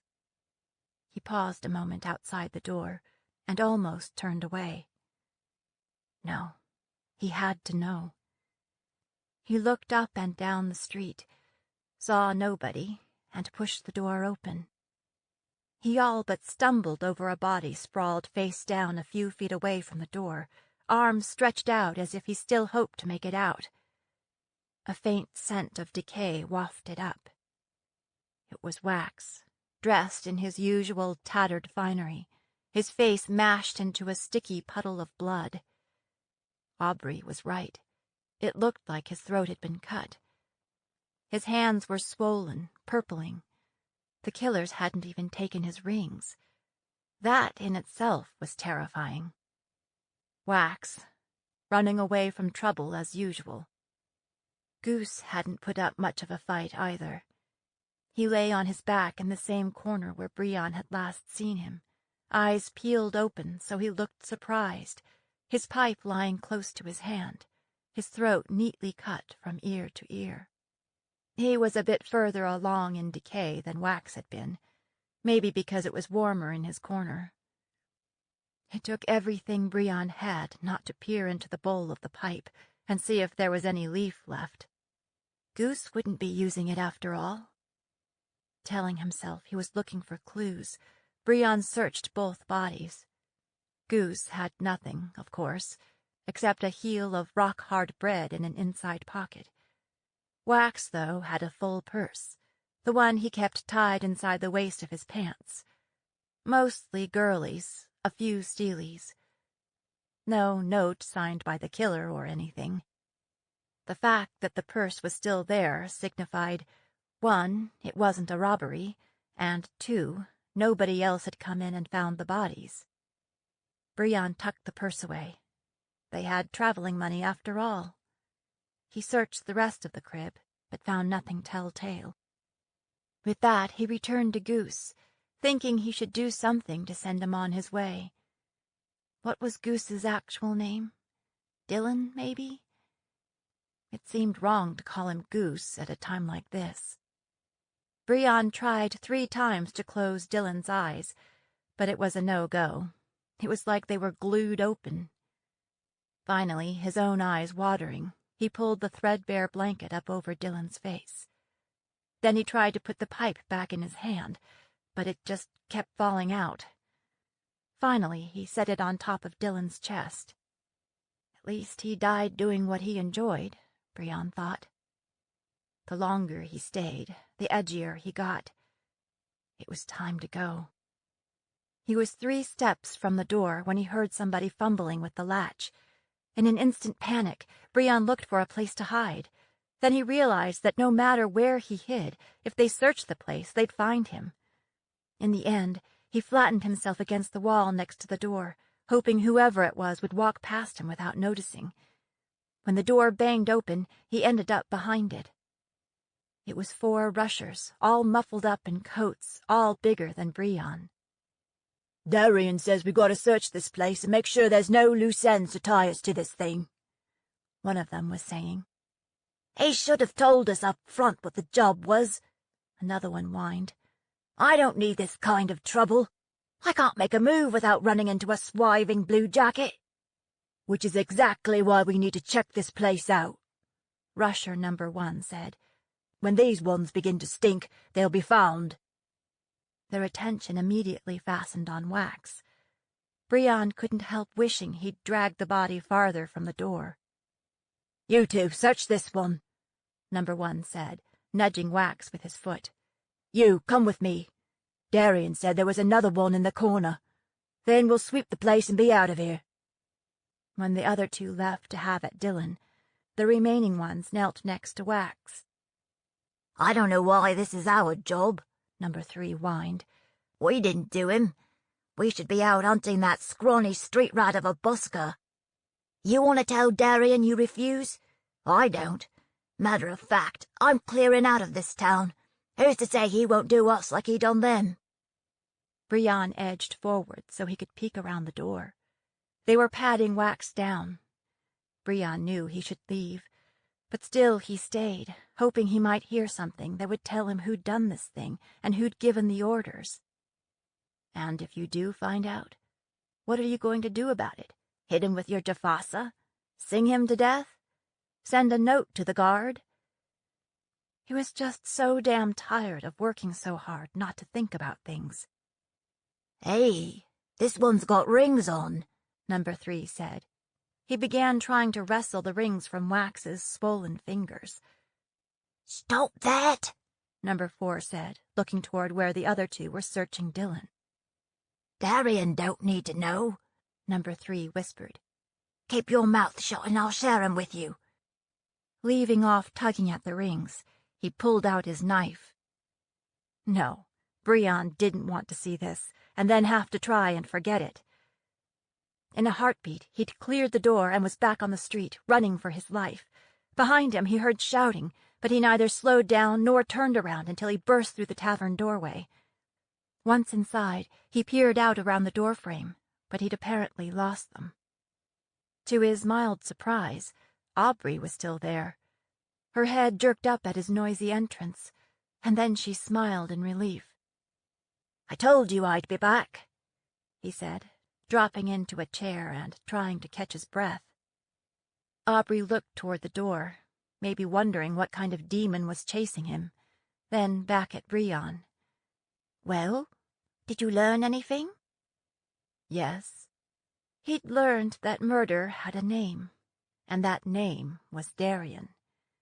Brion wasn't all that sentimental about Wax, but Goose deserved better, and so did the brown-eyed princess. "I'm a lover, not a fighter," Wax liked to say, and Brion had always followed the same philosophy. But just now he wasn't sure what he would do if he met up with Darian. Best to avoid that meet-up. He said. "I learned that we'd be better off in Baston Bay." 18. Council of War. 2 days after the concert, Liz crossed the parade grounds, heading for the barracks. The barracks yard was all but deserted. Normal people were already celebrating the holiday, but Liz had scheduled a drill for her salvo in late afternoon. She ought to cancel it. Her soldiers had fought hard all summer. They deserved a rest. Anyway, what good would an extra drill do? It wouldn't prevent attacks like the one at Southbridge. It had left her more angry than frightened, and grieving and guilty over the 2 that they'd lost. Maybe she'd be better off crossing the border on her own. Just one gray wolf with a longbow, a sword, and a thirst for vengeance. She'd keep ranging south, taking lesser prey along the way, until she found the King of Arden, and then she would show him what it was like to be hunted. There hadn't been much progress in finding those responsible for the attack, though all of Southbridge and Ragmarket were on the watch. In addition to swarms of bluejackets, they'd found no trace of the busker. It was as if the earth had swallowed him up. Nobody'd seen him busking around Ragmarket before, so he was either new to town or new to busking. Although Liz had made a detailed drawing of the Jafasa, nobody had seen one before, and none of the luthiers in the high street had seen one come in for repair. Shadow had pursued the theory that it might have been flashcraft, but had had no luck. As far as they knew, all flashcraft originated with the upland clans, but none of Shadow's contacts had seen an instrument like that, or heard of one being used in that way. Speaker Jemson had found a scholar at the cathedral temple that was an expert on musical instruments through history. He thought the drawing resembled the Jafasii, a type of traditional musical instrument from Carthus. Perhaps it had been brought here by a Carthian pirate. If the busker's smart, Liz thought, he'll have dumped it by now. He had left a bit of a trail in the markets, at least up until the attack. One of the temple dedicates, Samuel Bannock, recalled that a boy who fit the busker's description showed up at the food ministry the morning of the concert. He was dressed shabbily and looked and smelled like he hadn't had a bath in a month. Samuel had mentioned the concert to the boy. Now Bannock was worried that he'd somehow contributed to the attack, especially because one of the guards at the temple door had seen a well-dressed boy with an instrument case come into the sanctuary during the performance. One of the librarians recalled that that same boy had come into the library the afternoon of the concert. He'd asked for books about sailing ships. All through the interviews and debriefings, Liz studied faces and body language, transcripts and reports, alert for the scent of treachery. Someone in the city was collaborating with Arden. Else, how would the busker have known what flowers to buy? How would he have known she'd be walking in the street after the concert? True, her concert appearance had been promoted all over the city. The rushers could have waited outside and followed her to Rag Market.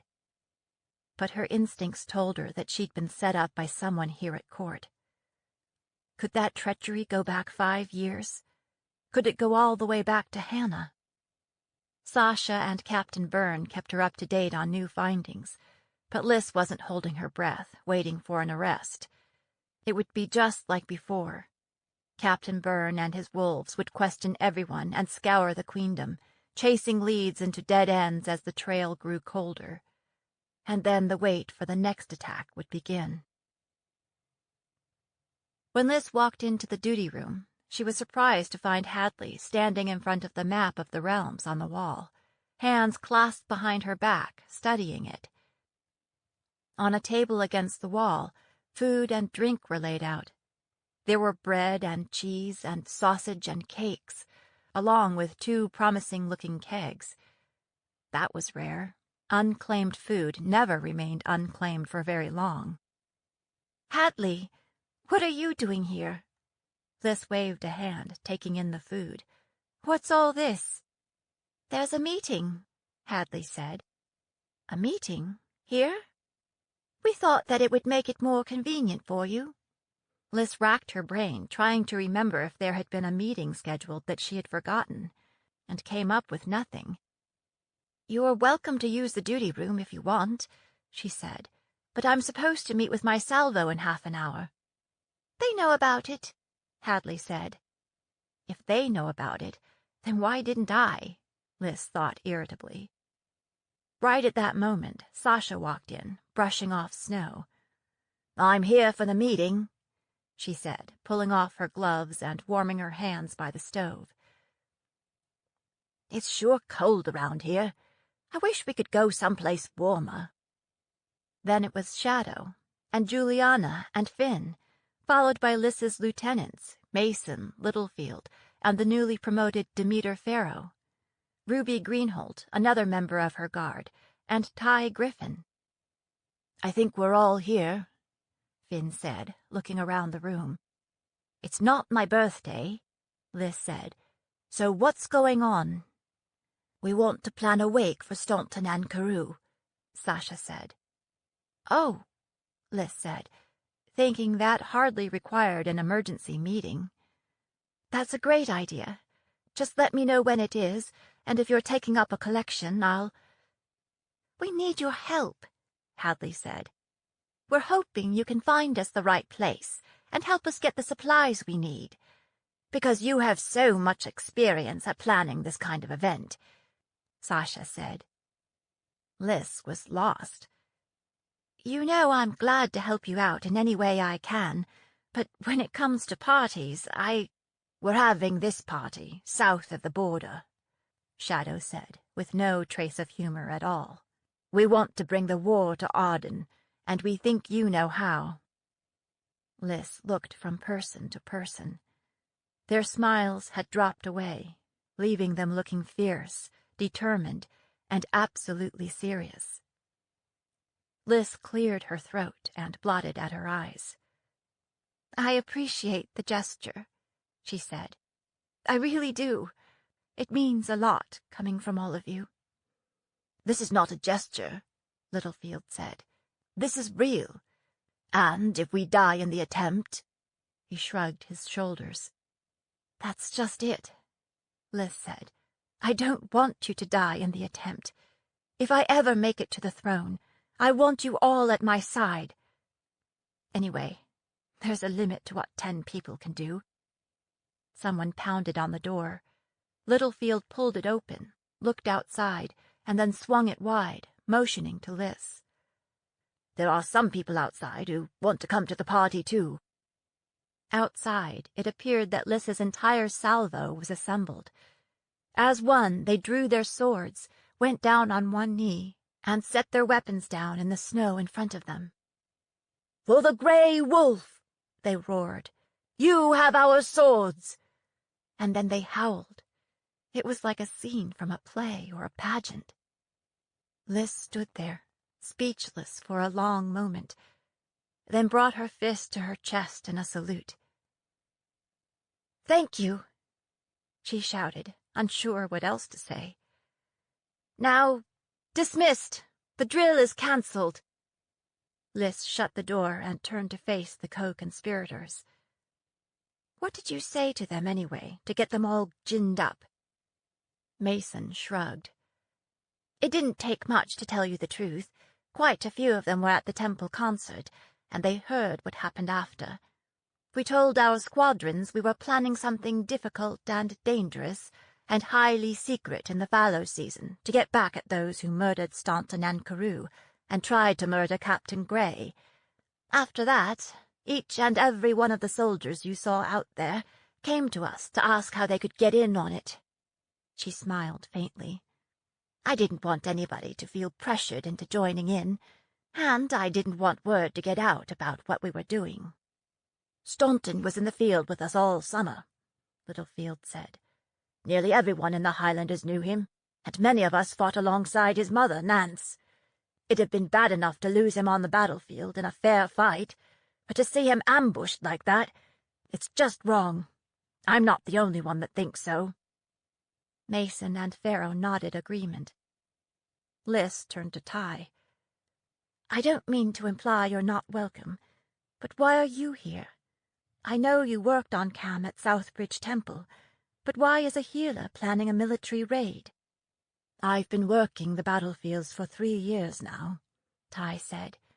"I don't know how much longer I can continue to patch soldiers up so they can go back out and fight again, over and over, until they go down for good. I'm more than ready to try something different. As for my role in any undertaking, I am a wizard, though I prefer to assist in my capacity as healer. I'll use my gift for whatever purpose supports the cause." "Juliana, how do you see yourself contributing to this adventure?" Liz tried not to sound condescending. She flushed. "I know that I haven't the kind of experience and skills that most of the rest of you have. I've not been tried on a battlefield, and I'm not sure I'm cut out for it. But I am knowledgeable about the South, and I have connections and agents all over the 7 realms. I'm hoping I can be of help in other ways." "What about you, Hadley?" Liz said. "You haven't had much to say." "How can we keep talking about the war?" Hadley said, eyes wide and innocent. "I mean, I thought we were here to plan a party." This was the most motley group of would-be warriors that Lys had ever seen. "All right, we'll talk," she said. She drew a mug of cider from the keg, clunked it down on the table, and sat. "But first, the ground rules." The others ranged themselves around the table and waited, wary and expectant both. "This can't be about getting revenge," Lys said.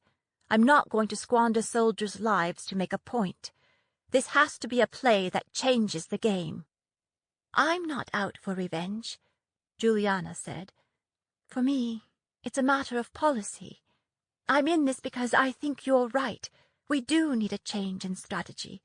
I meant what I said in the small council meeting." She took Finn's hand. "I'm doing this for our children.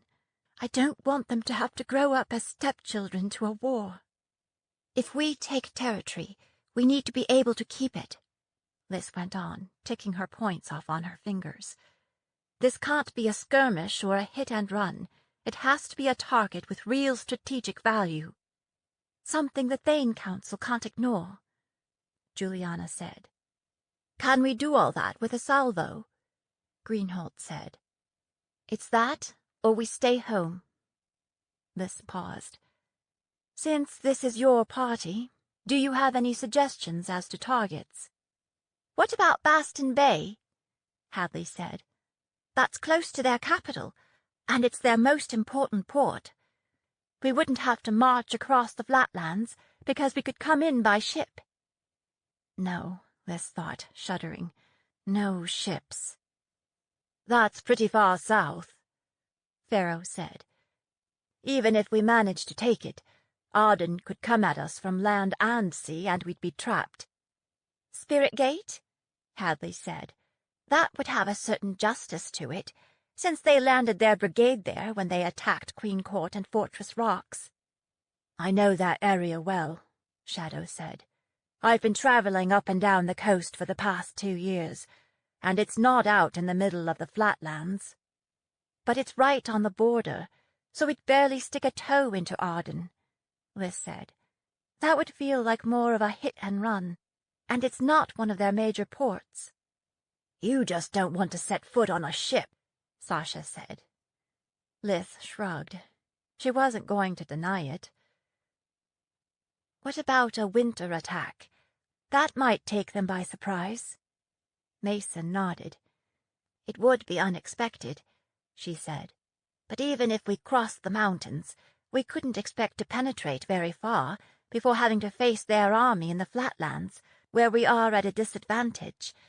Arden's cities are mostly far to the south, where it's warm year-round. The farther south we go, the more conditions favor them. So we need a target that is important strategically, but close at hand," Juliana said. "And it would have to be something we could reasonably expect to hold." She looked at Lys. "I know you've been plotting out military campaigns, the way anyone else would be planning their dream wedding. Is there anything you know of that would fit those rules?" Lys stood and walked around the table to take a close look at the map on the wall. "What about Delphi?" she said, stabbing her finger into the map. "I've had that on my wish list of targets for a while. It's just on the other side of the mountains." Delphi showed on the map as a dark spot pressed against the mountains to the north. The others crowded in to see. "Remind me, what's in Delphi?" Finn said. "Anything we want?" "Coal mines," Juliana said, "and ironworks and smithies. As far as I know, they're the only ones in the conquered lands. That's why Arden took Delphi over, so they could build the munitions industry close to the source of supply, and so close to us." "I've been there," Shadow said, grimacing. "It's always been a gritty industrial center, but now it's become a real hellhole. There's considerable unrest because of the way they have treated the people there, so Arden maintains a large army presence. So not exactly a soft target," Finn murmured. "More flatlanders to kill," Shadow said, darting a look at Lys. We have eyes and ears in Delphi, Juliana said. There's an underground resistance movement that might collaborate with us. That would make our small numbers go further. How do we get there from here? Pharaoh said. Or can we in this season? Littlefield traced a route on the map with his forefinger. We could drive straight south through Marisa Pines Pass, but that border crossing is heavily guarded, even in winter. Then he pointed to a spot in the mountains, northeast of Delphi, and south of Hunter's Camp. This is Anna Maria Pass. It's a high pass and already filled with snow this time of year. It wouldn't be easy, but it might be the way to go if we want to surprise them. We couldn't bring anything heavy through there, Liz said. No catapults or cannons. But horses could get through, Shadow said, and soldiers on foot. We're used to traveling light, Littlefield said. Since we've never invaded the South, we're not really prepared for siege warfare. That wouldn't work for us anyway, Liz said. With only a salvo, the key is the element of surprise. We'd have to take the city quickly. If we sit outside the walls waiting for surrender, it gives Arden time to muster a massive response. Won't they do that eventually, though, even if we take the city? Hadley said. How can we hope to hold it for the long term? Based on what I know about Delphi, it might be difficult to retake from the south, especially if the city could be resupplied through Marisa Pines, Shadow said. They could never hope to surround us and put us under siege. If we can't hold the city, we might have to destroy the mines and munitions factories, cut our losses and leave, Liz said. It sounds like a lot will depend on how much support we can get from the residents, and if we can pull this off without word leaking out, Juliana said. Once I reach out to my contacts in Delphi, the sooner we go, the better. Liz looked around the table, seeing nothing but excited faces. I have something to do first, Liz said. The most difficult job of all.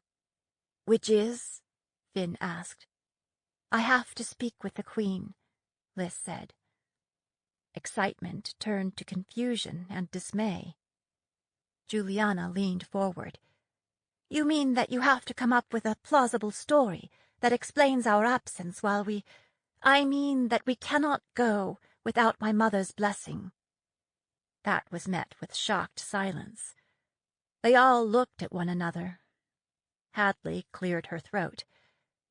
Do you really think Queen Raisa will ever agree to this? We might spend a lot of time making a plan, only to have it shot down right away. That's possible, Liz said, but we still have to ask.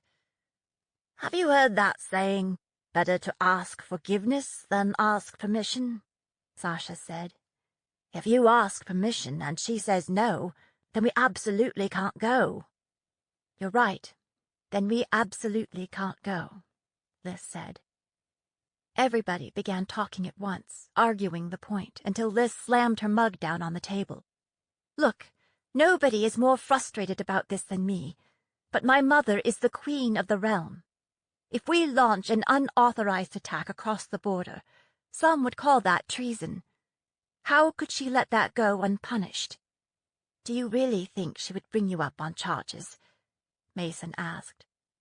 General Dunedain might court-martial the lot of you for not following the chain of command, Liz said.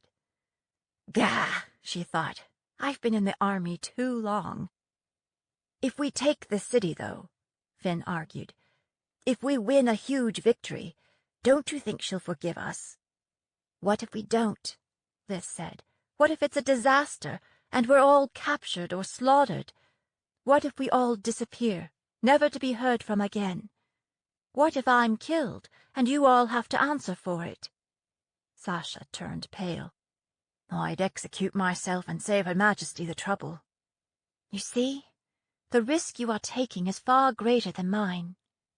Liz sighed. Truth be told, my biggest reason for not proceeding without permission is that I cannot do that to my mother. I'm the only family she has left, except for Aunt Melanie and you, Juliana. If I were to be taken prisoner by Gerard Montaigne, her position would be untenable. It would destroy her and the future of the line. She might have to step down or name a new heir. Now they all looked a little sheepish. "Bones, Liz, you sound like the only grown-up in the room," Hadley said. Liz laughed sourly. "For once. Everything you've said suggests that we shouldn't go ahead with this," Ty said. "Or that, if we do, you should stay at home." "That's not what I meant," Liz said. "I absolutely think we should go ahead with this, and it would break my heart to stay behind. I've been dreaming of taking the war to Arden since my father and brother died, but I think my mother deserves the right to say no."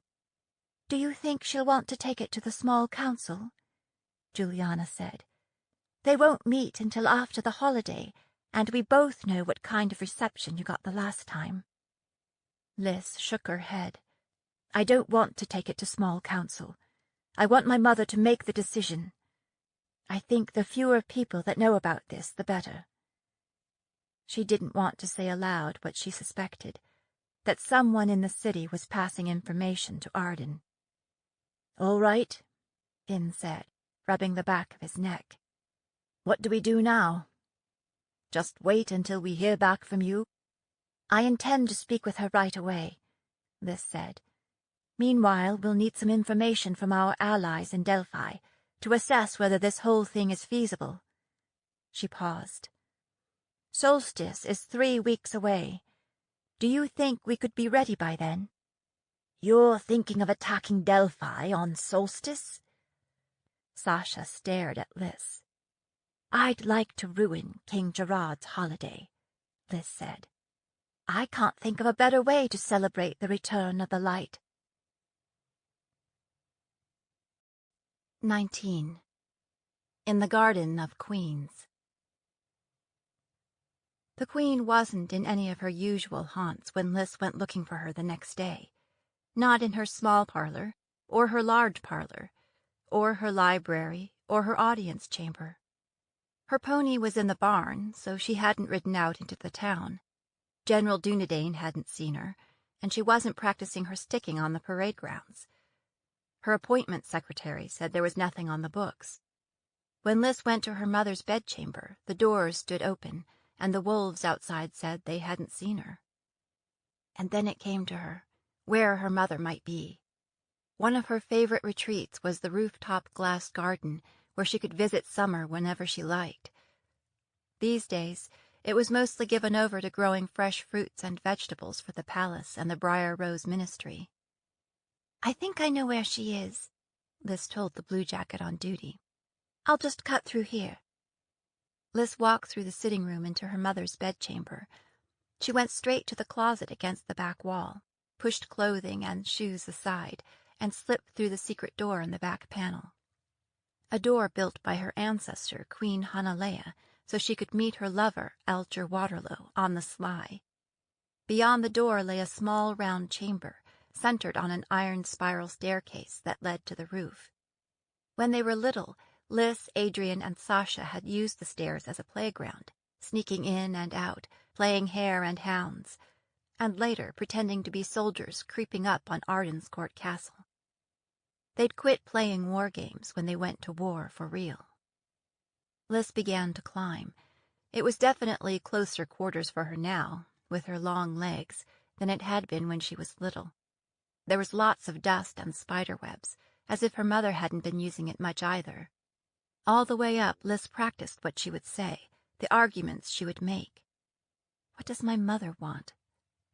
To keep the queendom safe. She just had to convince the queen that this was the way to do it. The staircase led to a hatch in the floor of a small chapel in the garden. Liz pushed it up and out of the way, then pulled herself up and over onto the marble floor. That was easier, now that she was taller. She stood, dusting cobwebs and dirt off her clothes. She could hear voices out in the garden, her mother and Captain Byrne. When she peeked through the chapel window, she saw that they were seated on a bench by the lily pond. "Who will you send?" Her mother was asking Vern. I'll send my best. All people you know. Garrett and Talia. They speak the language and know their way around. They did, 25 years ago, Raisa said. You should send someone who's been there more recently. Not many younglings go there anymore, Vern said. It's a dangerous trip, and most parents don't feel comfortable sending their children. It's a shame, her mother said. I only attended Wien House for a year, but it was still valuable. I think Alyssa would have loved it. She's getting considerable practical experience, Vern said. In waging war, anyway. They're talking about Odin's Ford, Liz thought. But why would they be sending members of the Queen's Guard down there? The Academy had always been ferociously neutral when it came to the war. Not that I disagree. Why now, Ray? After all this time, is there something that makes you think it isn't safe anymore? It's a combination of things. The wolves at Solstice, the attack on Alyssa, this feeling I have that I'm overlooking something important. Anyway, it's time. I want to have my children here with me. Children? The word seemed to ricochet inside Lyssa's head, setting up a clamor of echoes wherever it hit, until it seemed like her head would split apart. Who was at Odin's Ford? Who? Her mother's voice broke into her thoughts again. She was responding to something Vern had said. Look, I know you didn't approve of my keeping it from her, but Alyssa was 11 years old. It was too big a secret for a child to keep, yet so very important that it be kept. We all thought he was dead, remember? We'd held the funerals. We'd already dealt with our grief. And then to hear from Bogart out of the blue. I doubted the truth of it. I thought it might be one more ploy from Montaigne, one more attempt to break my heart. We didn't know for sure that he was alive and safe until Lila reported back. The princess was 11 then, but she's almost 16 now. You weren't much older than that when you became queen. Alyssa is different, her mother said. She's more headstrong and impulsive than I ever was. You really think so? Liz could hear the skepticism in the captain's voice. She didn't trust me, Liz thought, her cheeks burning. Maybe I'm just headstrong about different things. She would have insisted on marching straight to Odin's Ford and bringing him home. No doubt, Vern said. Will you tell her now? The Queen considered this. It seems too much like tempting the fates to tell her now, before he's home safe. Adrian was alive, and he was at Odin's Ford. And no one had told her these 4 long years, because they thought she would do something stupid. With that, the clamor in her brain was replaced by a cold and deadly silence. The hinges on the chapel door screeched like a demon as she pushed it open. Her mother and Byrne shot to their feet like guilty lovers at a tryst. Byrne pushed the Queen behind him, his lady's sword drawn and at the ready. When he saw who it was, he let the tip drop till it pointed at the floor. It's just me, Captain Byrne, Liz said. Your Highness, he said, saluting her. You are dismissed now, Captain, Liz said. I need to speak with my mother alone. She half expected him to refuse, or look to her mother for orders, but he did not. Instead, he returned his sword to its scabbard, saluted her again, and said, I'll be outside.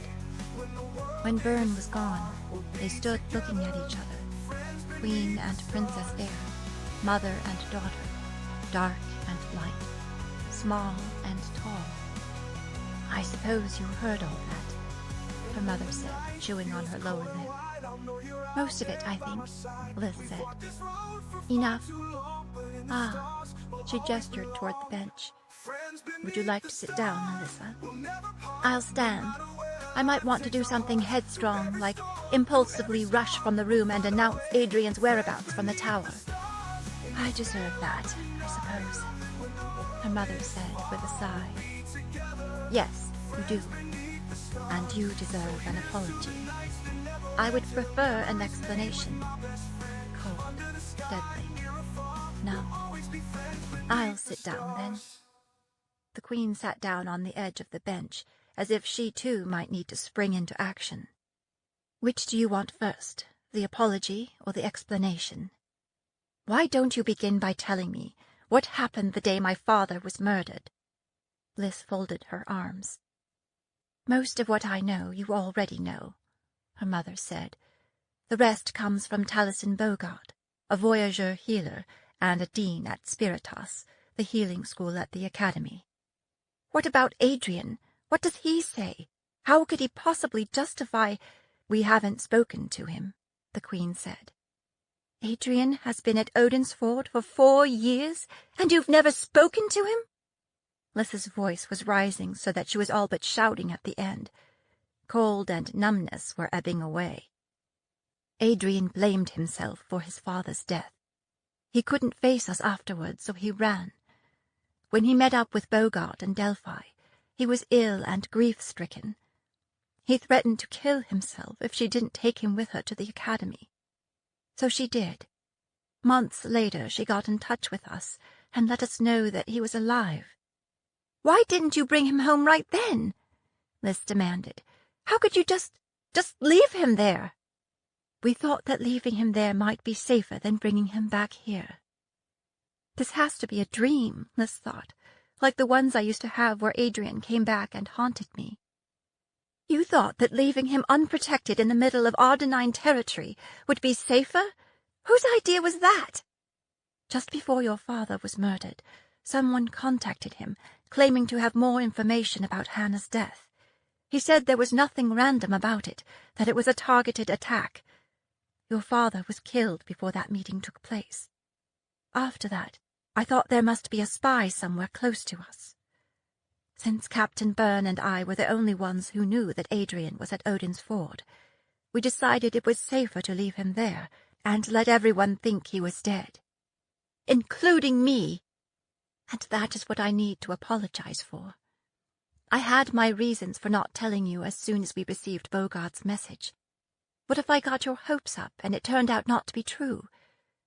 We didn't know for sure that he was alive and well until Captain Byrne's daughter verified it. Captain Byrne has a daughter? Her mother nodded. Lila. She's Adrian's age. After Anna-Maya died, Captain Byrne sent Lila to Chalk Cliffs, where she was raised by her mother's family. Because she hasn't really been connected to Fellsmarch, we thought it might be safe to have her keep an eye on Adrian. So, you knew, and Captain Byrne, and Captain Byrne's daughter, what's her name, but I didn't. Liz felt compelled by hurt to keep driving that blade home. I was worried that if word got out that Adrian was at the academy, he would be totally vulnerable to agents from Arden. Time passed and nobody came after him, so it just seemed easier to let things be. Liz felt like her head was splitting in two, joy warring with hurt and resentment and the pain of lost opportunity. For every bitter word that Liz spoke aloud, a dozen crowded in behind, begging for release. Fortunately, she intercepted most of them. And you never contacted him? He doesn't know that you know that he's alive? The Queen shook her head. As far as I know, he doesn't. We were afraid that if we reached out to him, our enemies would find him. There was also the chance that he would run, or worse. Dean Bogart was very concerned about his mental health. Did you ever intend to tell me the truth? Liz said. I know I should have done before now. The Queen stared down at her hands. Looking back, I can see that I took the coward's way out. I knew you would feel betrayed, and I just kept putting off this conversation.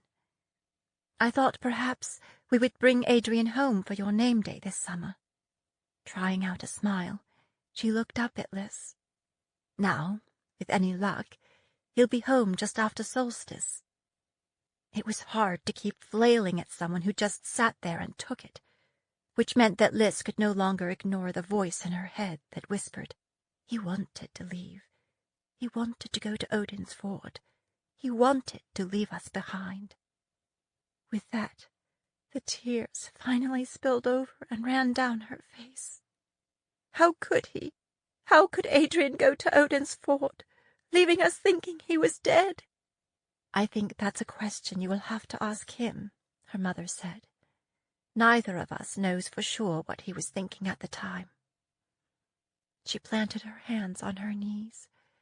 Look, I know you're angry and hurt, and I don't blame you.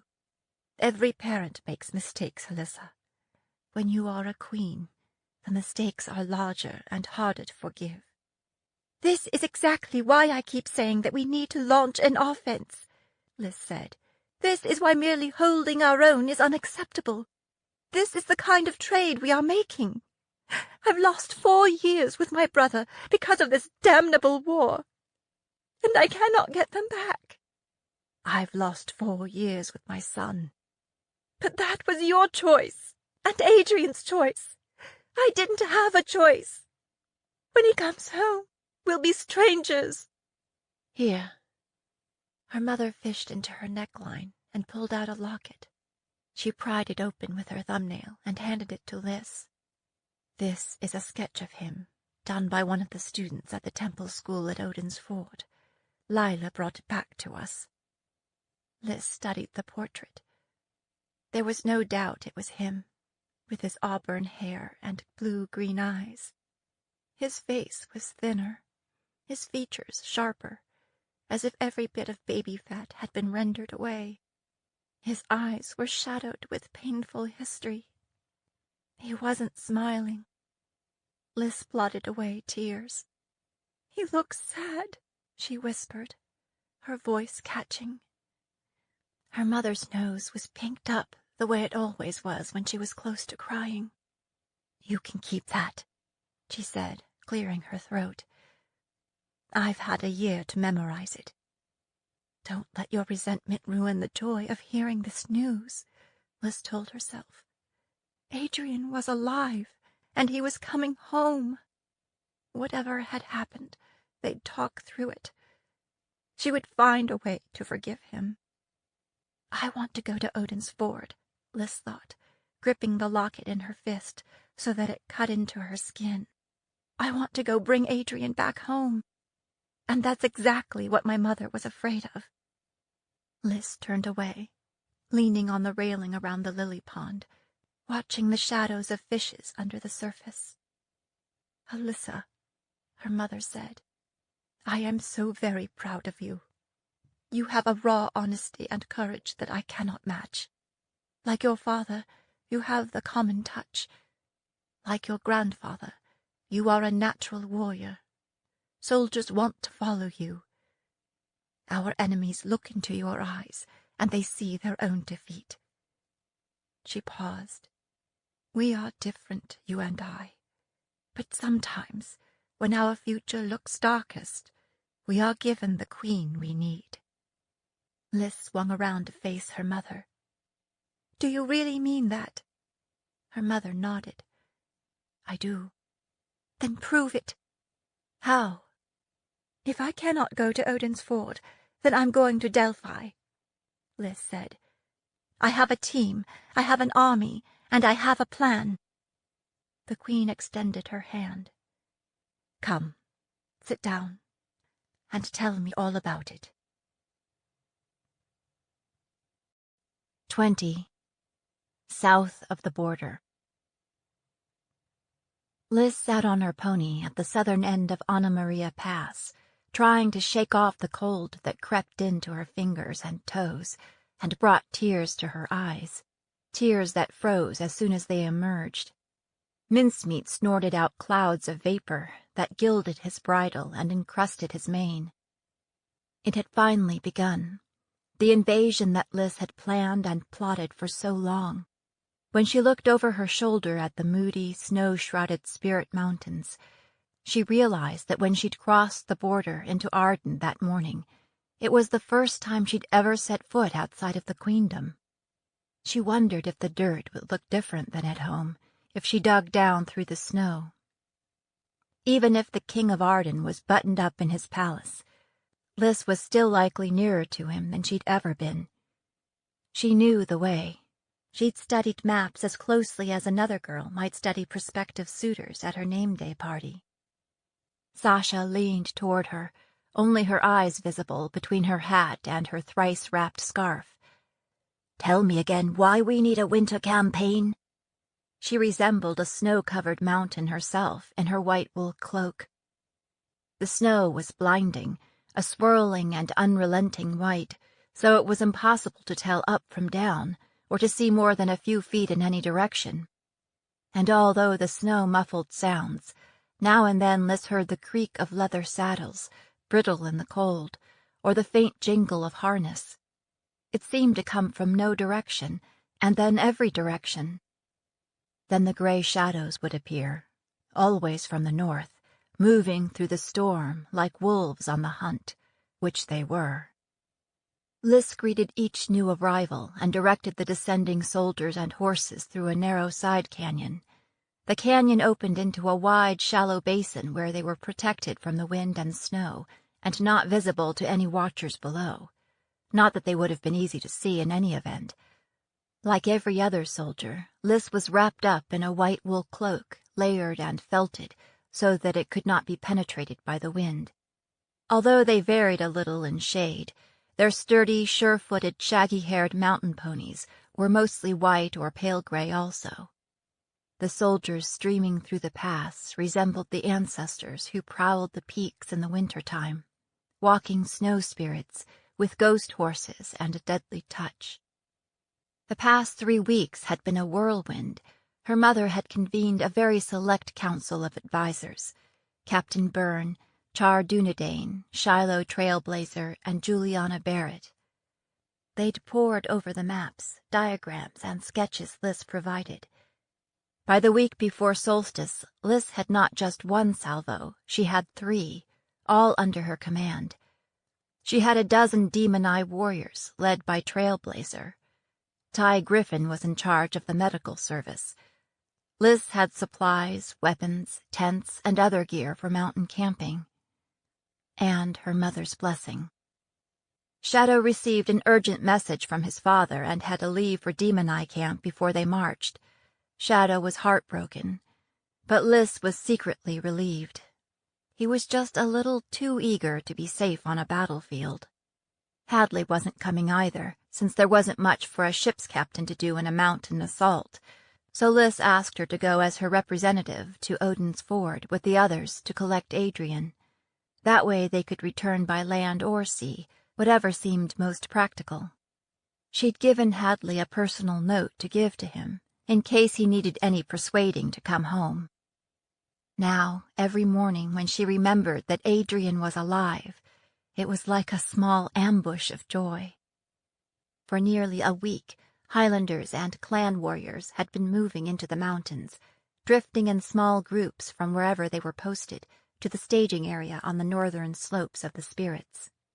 They regrouped at Hunter's Camp, then entered Anna Maria Pass under cover of a winter storm. Even if the soldiers holding Delphi had considered the possibility of an attack from the north, hopefully, no one would expect it to come out of the teeth of the gale. They descended through Anna Maria Pass single file, linked together with a thick rope. The rope had been the key to keeping them all together. Any soldier who let go and stepped a few feet away might never find a way back. Since there was no way to move wagons through the pass, each soldier, including Lys, carried a tent, a bedroll, weapons, and several days' worth of food. Some led strings of pack horses with additional weaponry and supplies. They wouldn't be here long.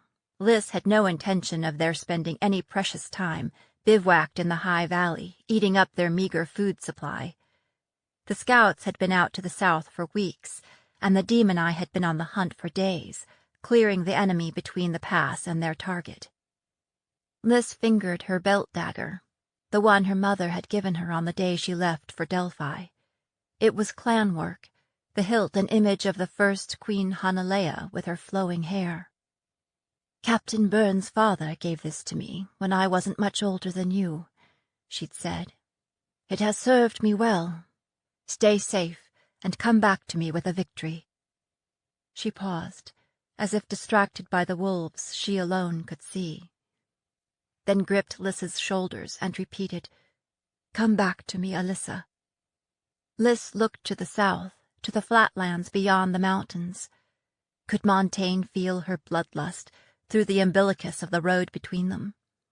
It would be a sweet justice to kill Montaigne with her mother's dagger. A girl's got to have dreams, after all. But a girl's got to stay alive, because Adrian was coming home. The crunch of hooves on snow and a rippling of blue shadow under the icy trees broke into her thoughts. Sasha's sword sang as it left its scabbard. Lys had her bow up and the arrow knocked before she got a good look at the intruder. A horse and rider detached itself from the forest and moved into the clearing. It was Quill Bosley. He commanded a squadron in one of the added salvos. Unfortunately, it seemed that every time she turned around, he was there. Dropping his reins, Bosley raised both hands. "Last I heard, Your Highness, we were on the same side." "Which is why I'd hate to have your untimely death on my conscience," Lys snapped, rattled by the close call. "What do you want?" "The Lady Barrett asked me to tell you that her contacts from the local resistance are here," Bosley said. "She wonders if it would be convenient to come down to the command tent for a meeting." "Thank you, Lieutenant," Lys said. Nodding to Sasha, she put her heels to Mincemeat's sides, and the two of them trotted off after the last of the straggling soldiers. The valley was already carpeted with white tents, some of them now half buried in snow, so they were at least well insulated. There were a few small fires burning under canopies to dry wet clothing, but the canopies covered the flames, and the wind snatched and scattered the smoke before it could reveal their location. The horses were penned to one side, against the cliff. Even one of the sharp-eyed mountain hawks, soaring overhead in better weather, would have had difficulty spotting them. Lys threaded her pony through the maze of tents, dismounting in front of the command tent. It was unmarked, but it was one of the larger ones, and it stood in a defensible area near the cliff. Several demon-eye warriors lounged near the entrance, but she knew they were anything but inattentive. Nodding to them, she pushed through the tent flap and into the relative warmth of the interior, Sasha at her heels. People were crowded around a table spread with hand-drawn maps and littered with drawing tools. They included Juliana, Finn, Lys's lieutenants, Littlefield, Mason, and Farrow, Trailblazer for the Demon Eye, plus Barnes and Kenton, the two captains of the added salvos, and two roughly dressed people Alyssa didn't recognize. Juliana looked up as Lys entered. "Here's Captain Gray," she said to the strangers. "She'll be able to speak to whether we can use the cannons on the heights. Captain, meet Britt Fletcher and Yori Cooper, patriots of Delphi." Fletcher was a scruffy, middle-aged man with a weather-beaten face and bushy salt-and-pepper hair. Cooper was a stocky, muscular girl with a ragged cap of black hair, who might be just a year or two older than Lys. They were both keeping a weather eye on Finn, the wizard in the room, as if he might burst into flame at any moment, and Trailblazer, in her demon-eye warrior garb. Lys moved forward to the table, stripping off her heavy gloves and flexing her fingers. It was still so cold in the tent that she could see her breath. "Did somebody mention cannons?" she said. "We've got 6 24-pounders on the heights above the town," Fletcher said. "They can be yours if you want them, if you move quick. There's no scouts to the north of there. I mean, who'd be fool enough to be skulking around up there this time of year?"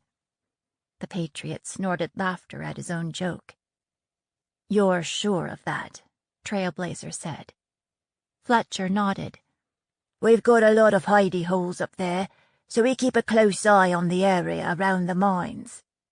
They've learned that them that wander around by themselves never make it home," Cooper said with a wink. "Anyways, staffing is light," Fletcher said. They're getting ready for solstice, and there's already a lot of drinking going on." "Is there ammunition for the guns?" Liz asked. "Tons," Cooper said, grinning. "Stored in armories all along the cliff face. Canister shells and solid shot both. Because the guns aren't rifled, they'll shoot most anything.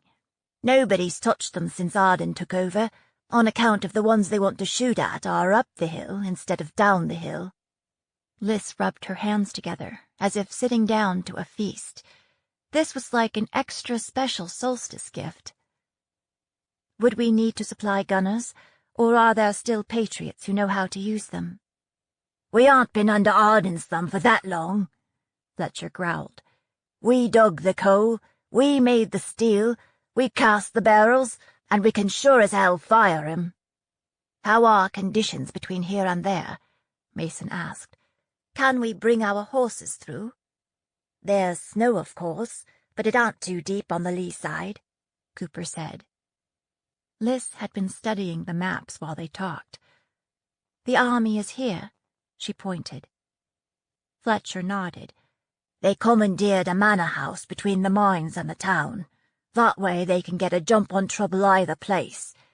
The headquarters aren't well fortified. I guess they don't think they need that to defend against a pack of miners." "I still don't like it," Trailblazer said.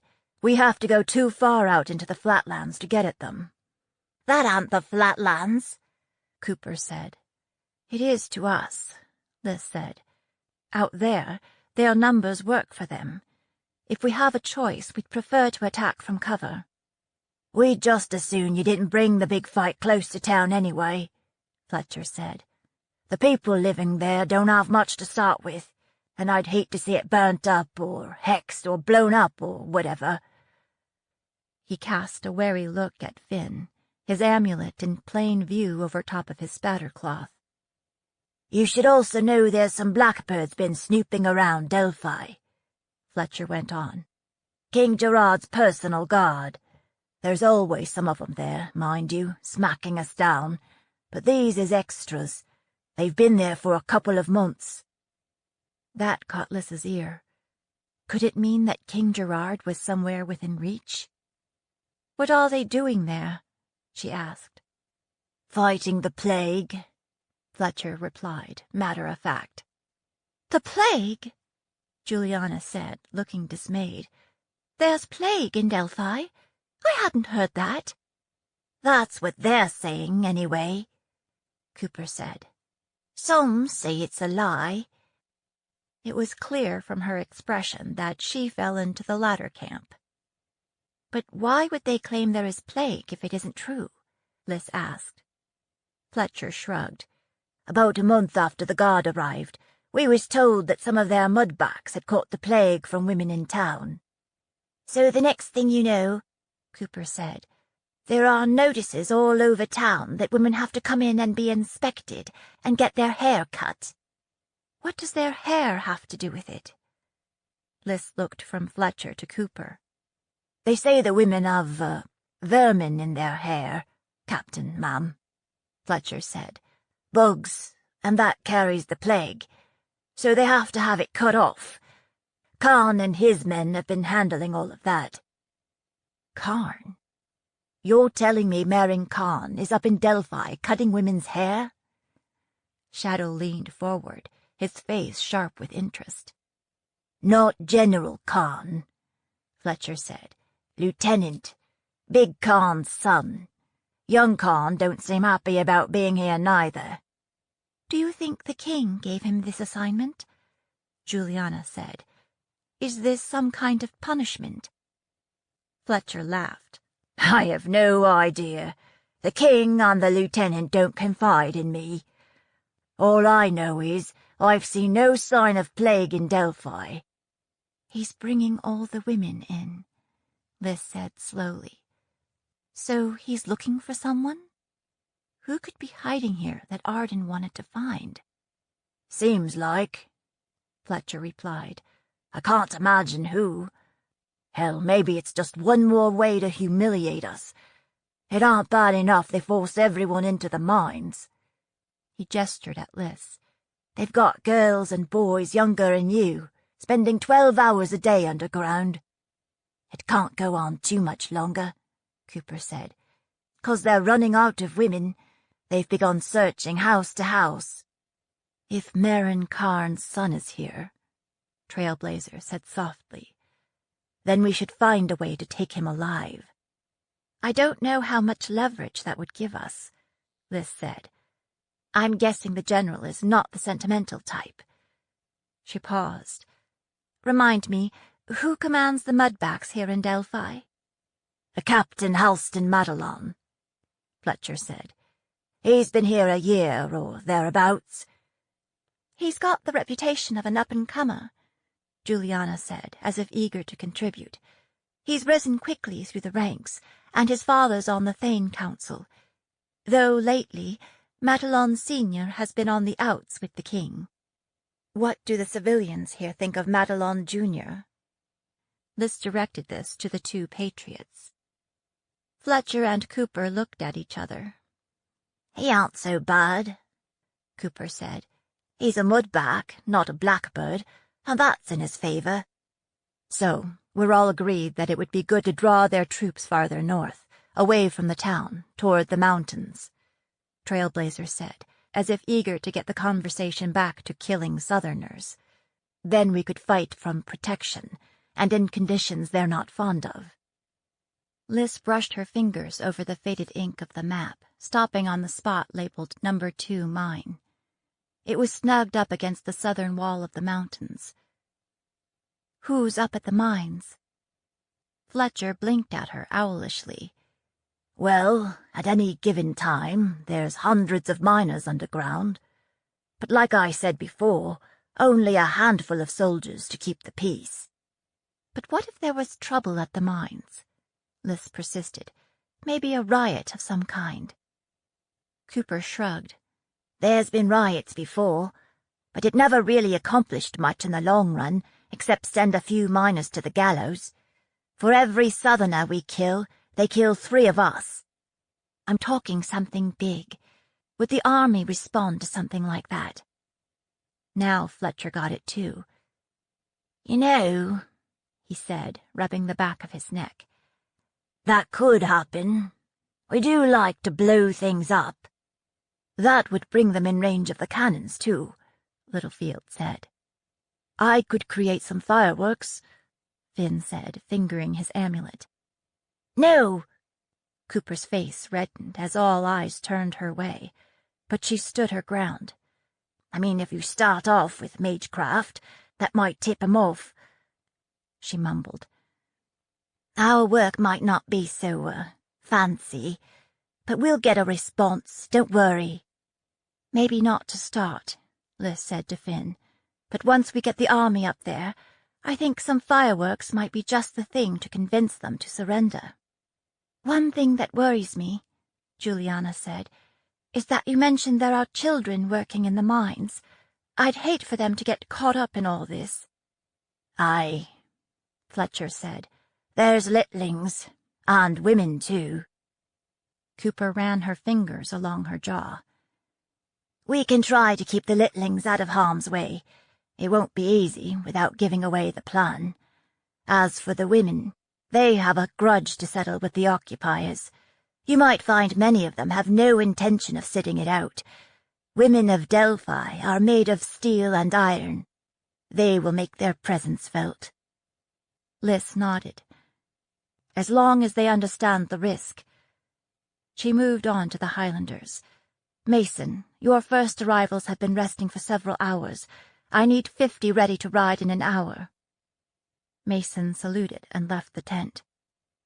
Trailblazer, can I count on the demon eye to handle the soldiers on the heights and take control of the cannons without raising an alarm? Consider it done, Trailblazer said, unfolding to her feet with the grace of a predator. 21. Solstice in Delphi.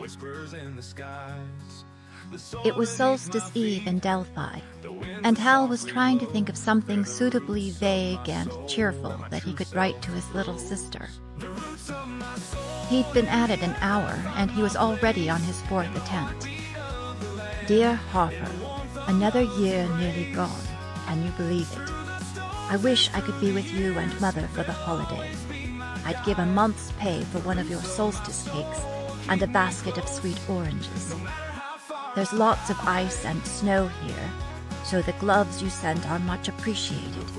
All the other soldiers here are jealous of me, and some of them are trying to kill me. Hal slammed down his quill, leaving a large blot of ink on the page. Crumpling it in his fist, he sent it after the others into the flames. He poked at the fire on the hearth until the page was consumed, then fingered the silver thimble that he always wore on a chain around his neck. A gift from Harper, to keep him from harm. Maybe he should just enclose a signed card with his gift, a beaded leather journal that the vendor in the market said was clan-made. He knew she would love it, he just needed something of himself to go with. Dear Harper, happy solstice. Thank you for the gloves. Robert and I are spending solstice together. We can't wait to see you again. Love, your brother Hal. He folded it and tucked it into the dispatch bag with Harper's present and the silver chain he'd bought his lady mother. Look on the bright side, Halston, his mother liked to say. Don't be so gloomy. Hal tried to think of an upside to his current situation. Well, he had gained some survival skills in a place that seemed dedicated to putting him in the ground. These days, he varied his schedule. He never took his meals in his quarters, and he never went anywhere without his small guard of trusted men. He kept his mind sharp and his fighting skills sharper. Next, he'd be hiring a taster, like the king himself. On the other hand, he was still in Delphi, and his prospects for surviving another year seemed bleak at best. It had been nearly 3 months since Hal had led his ragtag band of survivors in a disciplined retreat from Queen Court. At least he'd managed to prevent further casualties. When he rejoined Karn's battalions on the Alyssa Plateau, the general didn't bother to hide his surprise and disappointment. When Karn questioned Hal's decision to call a retreat short of capturing the Vale, Hal looked into Karn's tobacco-spit eyes and reported that all 4 of his mages had been driven mad by northern sorcery and turned on them, so they'd had to be put down. That had forced their withdrawal from the field. That ended the conversation, but Hal knew that it wasn't the end of his troubles. He was right. His younger brother Robert, a corporal, was posted to Delphi in late fall. Hal heard the message loud and clear. Here's another back to watch. If we can't get to you, your brother will do. It seemed that Delphi was meant to be the graveyard for Matalons. He wrote to his father, who sent this advice.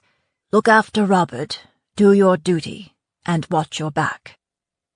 The problem with looking after Robert was that his little brother was eager to prove himself, and resisted Hal's attempts to keep him close. We should engrave that on the Matalon coat of arms, Hal thought. Do your duty, and watch your back. Better watch your back, Flatlander. The girl they called the Grey Wolf still haunted his dreams.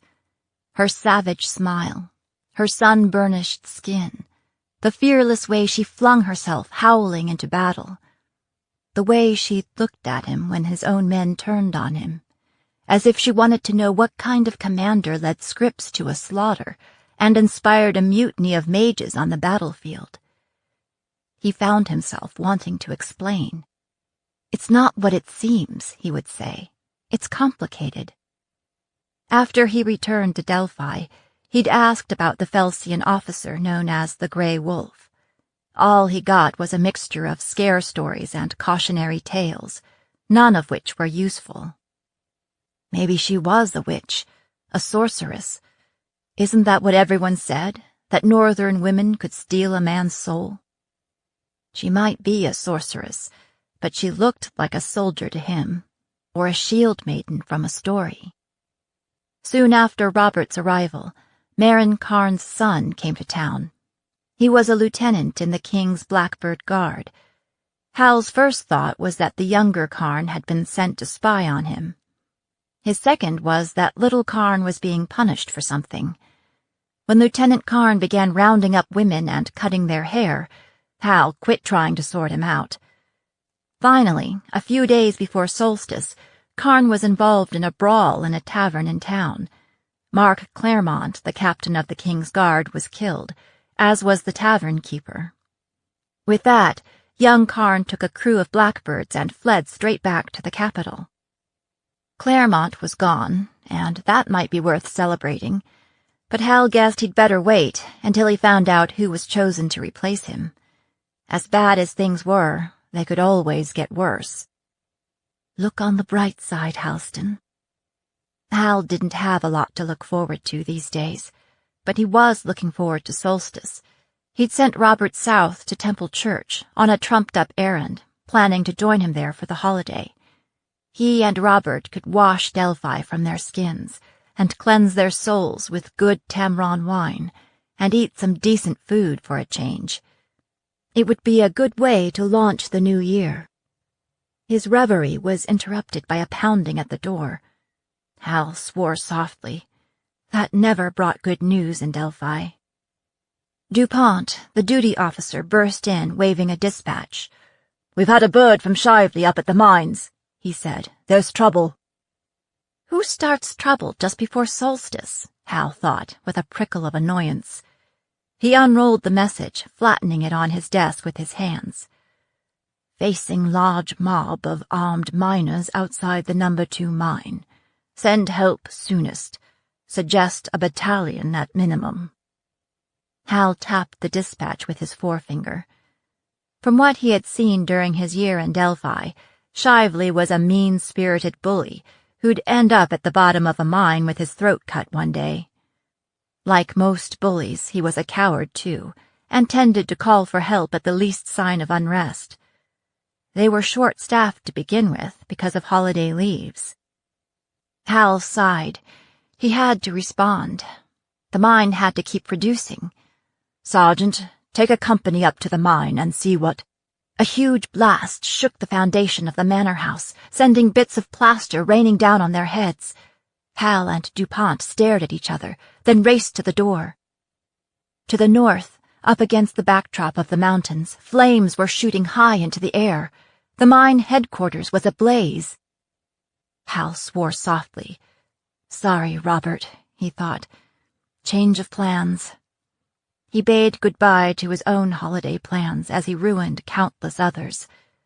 "All leaves are cancelled, effective immediately," he told DuPont. "Sound the officer's call on the double. It's going to be a long, bloody night." In the end, Hal took 2 full battalions to the Delphian mines, leaving only a skeleton crew behind. He hoped a show of overwhelming force would put a stop to the trouble with minimal bloodshed. The ringleaders would have to be executed, of course, but hopefully no more than those. Even his most brutal critics in the capital would support that approach. Arden couldn't afford to slaughter the miners, who wrenched coal and iron ore from the ground. He warned his officers to keep a tight rein on their men, since they were already in a mood to teach the snarling dogs of Delphi a lesson. They climbed the long slope from the army headquarters at a killing pace. As they marched, explosions continued to light up the dark mountains. It seemed that the miners were trying to do the same to the No. 2 mine as they had to No. 1. His own men and horses were facing into the storm, and the wind drove the snow into their faces. Ice formed in their hair and mustaches, and anything exposed to the weather. Hal worried that by the time they arrived in the hills that enclosed the Delphi mines, they would be as spent as if they had already worked a hard day. Conditions worsened the farther north they went. Men and horses floundered through waist-high snow. The army of Arden rarely had to move fast through a snowstorm. They did their fighting in the summers. Granted, the weather in Delphi was bad nearly all of the time, but they didn't do too much marching around in it. One of the scouts reported seeing a small group of white-cloaked figures passing, going the other way. They were moving fast, wearing snowshoes, impossible to catch. Who the hell was that? Hal resisted the temptation to send a company to give chase. The mines had to be his first priority. They were still a half-mile south of their target when the first shell fell among them, toward the rear of the column. It was canister shot, and when it exploded, the flying shrapnel tore men and horses to bits. The troops up front continued marching, unaware that anything was wrong, while those in the vicinity of the hit milled about in wild confusion. Another shell landed, this time toward the front of the line, and killed or injured 100 men. All forward progress halted then, with men and horses scattered in all directions, but the snow made it slow going, and 3 more shells landed with brutal effectiveness before they could spread out enough to limit the damage. By now, those men who were still mounted had their hands full controlling their horses. By the time the second shell landed, Hal knew what had happened. How it had happened was another matter. He lifted his eyes to the horizon in time to see another missile soar into the sky. "The cannon!" he shouted to his second-in-command and anyone else who would listen. "The miners have taken the cannon!" Except the idea that the desperate miners of Delphi could recognize the strategic importance of the cannon, seize them from the regulars, and actually use them against his army was hard to believe. Where was the company posted at the mine when all this was going on? However it happened, the guns on the cliffs were still lobbing missiles into their ranks with deadly accuracy, even though the troops weren't packed so tightly as before. The next shot wasn't a shell, but a load of scrap metal that spread across a wide area, killing men and horses as it fell from the sky. Soon the snow around them was stained red with blood and gore and parts of soldiers. It was a nightmare. They couldn't stay where they were or they would be decimated. It was either move forward or retreat. "Charge!" Hal shouted, raising his sword above his head and spurring his horse forward. "To me! For the Red Hawk of Arden!" His officers took up the cry, driving their men toward the mines. Only in the deep snow, charge was an exaggeration at best. They managed to prevent a wholesale rout, but as they pushed slowly forward, the deadly rain continued to fall, along with the snow. By the time they were close enough to the mountains to be out of range of the guns, their numbers were reduced by nearly half. For the second time in 6 months, I'm presiding over a slaughter, Hal thought. What am I doing wrong? For one gut-wrenching moment, he wondered if he'd been set up again. They were forced through a narrow ravine on the approach to the mine, and spears and lances and arrows showered down on them from both sides. Miners shooting arrows? Where did they learn to fire with such accuracy? It was almost impossible to spot the attackers in the snow. They seemed to blend in somehow, white shadows only, constantly moving. It was like running a deadly gauntlet, death coming out of nowhere, men falling all around. Some of the men fled, all in a panic, shouting, "It's the spirits! The demon spirits had come out of the mountains!" Most were seasoned fighters, veterans of campaigns in the fells, who'd encountered deadly northern tactics in the spirits.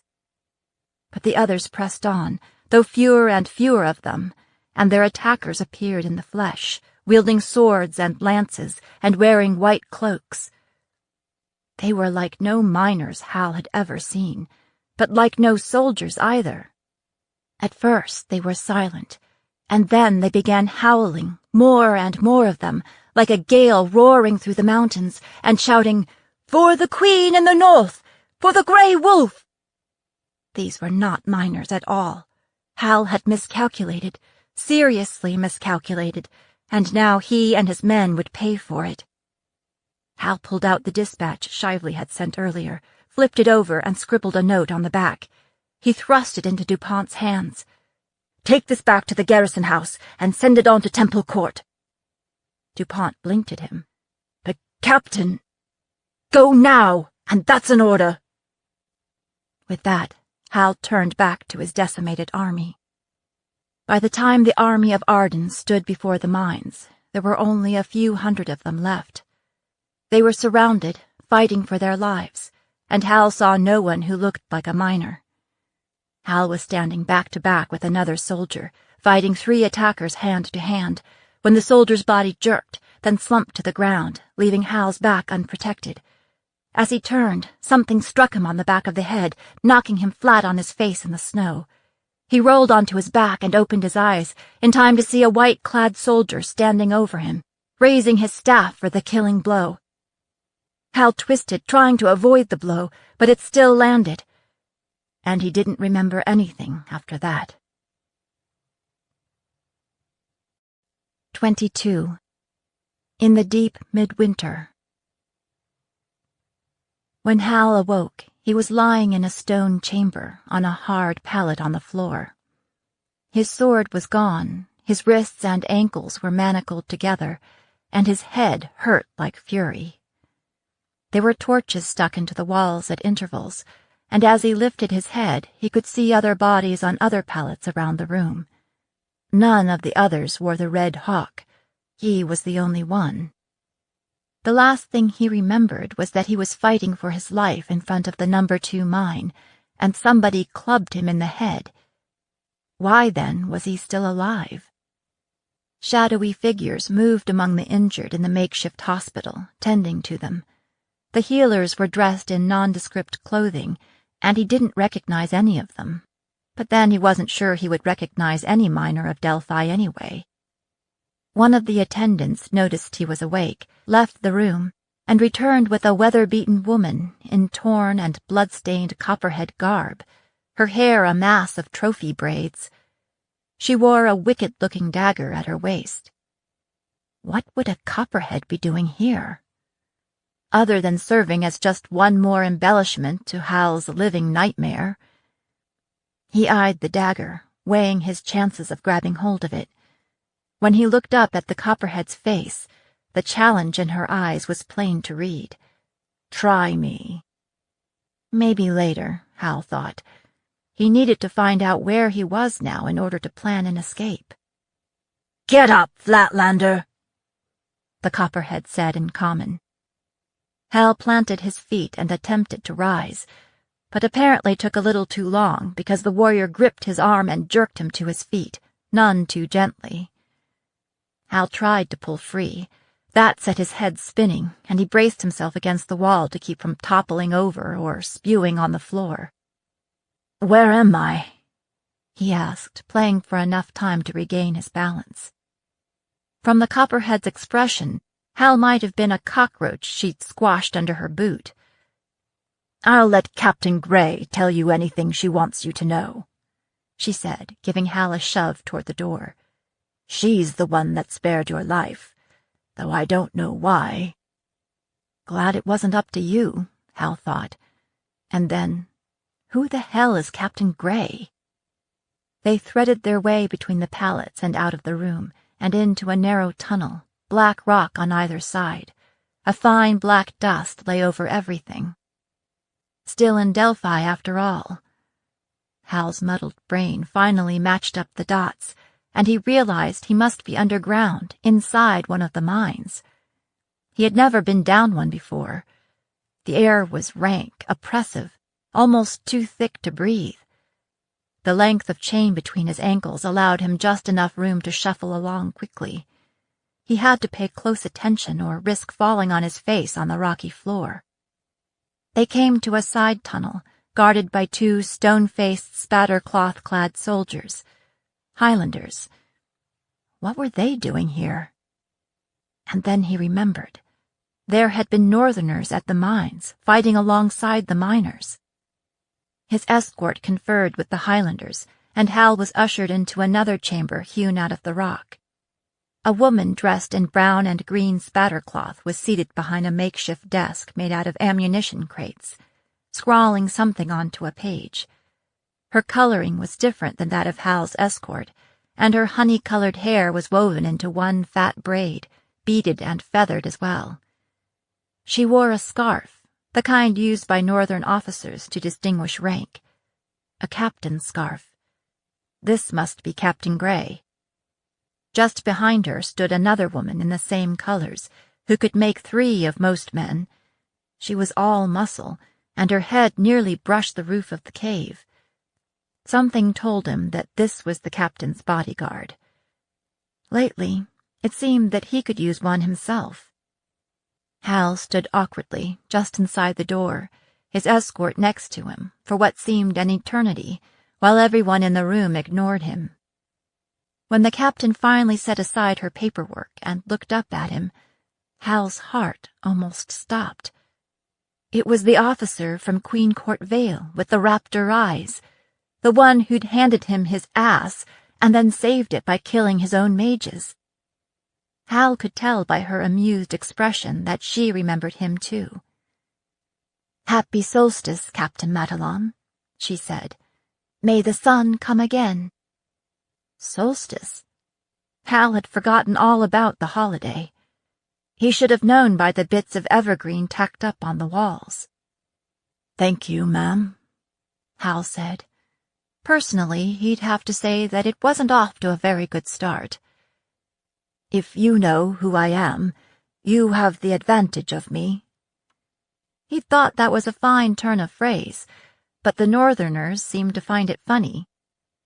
"Yes, Captain," the officer said. "I do have the advantage of you." Everybody laughed. Even the fierce-faced copperheads smiled. When the merriment died down, she added, "I'm Captain Grey of the Queen's Highlander Army." Captain Grey. The Grey Wolf. It all made sense now, except— "But the Highlanders never come south of the Spirit Mountains." "Surprise." Grey's smile grew wider, toothier, almost wolfish. There were 2 other people sitting on crates nearby. One was a scruffy-looking man with torn, blood-stained clothing and a bristle of beard. The other was a tall, slender girl in finely made civilian trekking gear, her midnight hair done up into an elegant knot. She looked like she would be more at home in one of the salons at court than in the No. 2 mine. Maybe it was because she was the only one not wearing somebody else's blood. She noticed him looking at her because she said, "Captain Matalon, I am Juliana Barrett, the Queen's liaison to the Patriots of Delphi." She gestured toward the scruffy man. "Perhaps you know Fletcher here. He's one of our local partners." Hal studied the man, then shook his head. "Forgive me," he said. "Perhaps we've met, but—" "I've been out of the mines a few years now," Fletcher said. "I run the leather shop in town. I made some boots for you once. Other than that, I always went out of my way to avoid you." He grinned, exposing highly variable teeth. "Welcome to the free city of Delphi." "Our newest friend and ally," Barrett added. "Your newest—" Hal stopped and organized his thoughts. "You'll never hold Delphi. Our armies will come north again in the spring. You know they will."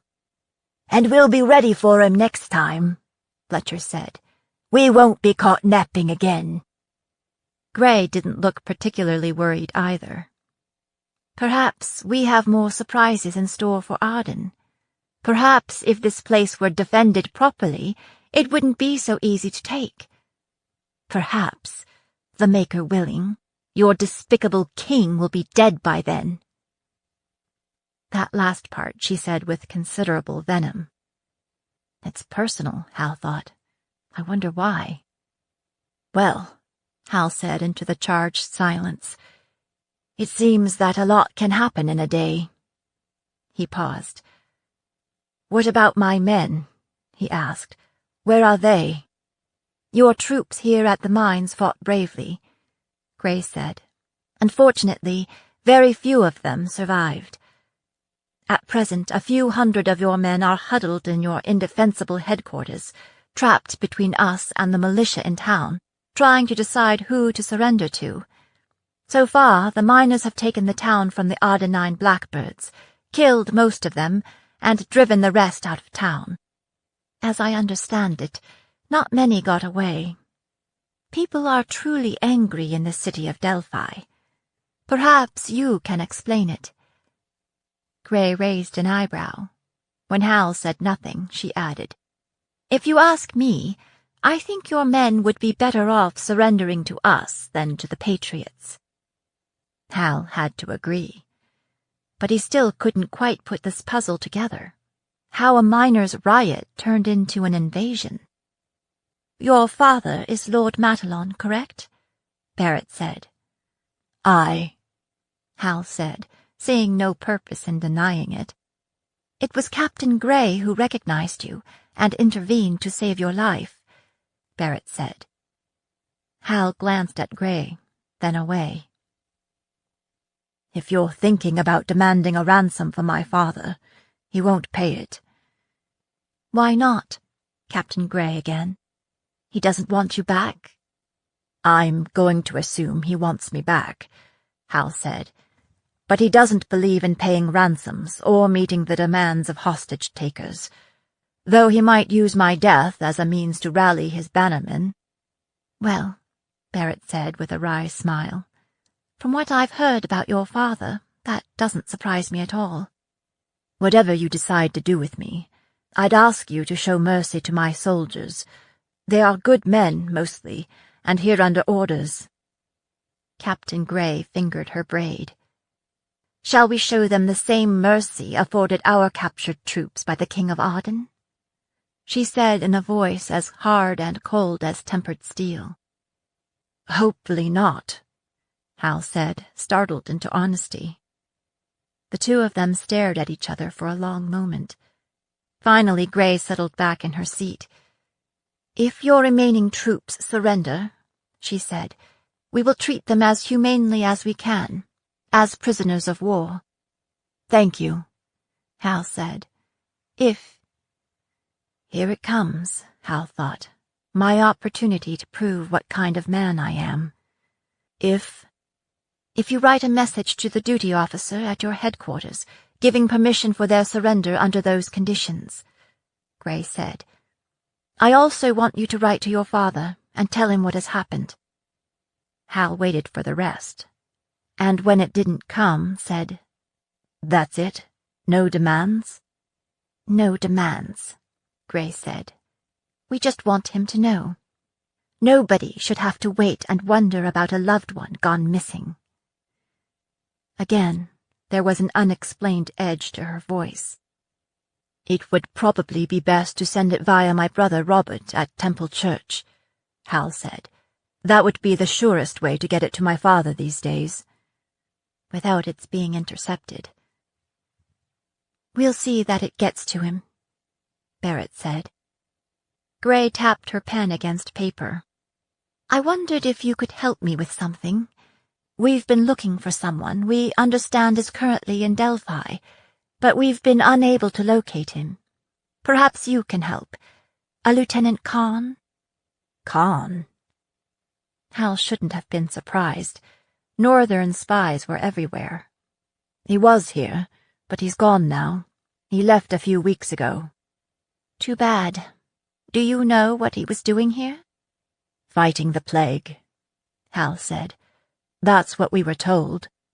"And is there plague in Delphi?" Hal hesitated, unsure what he could say without betraying his command. "Lieutenant Kahn said there was plague in Delphi, so there must have been. I never saw it myself." Gray came to her feet and dusted off the seat of her breeches.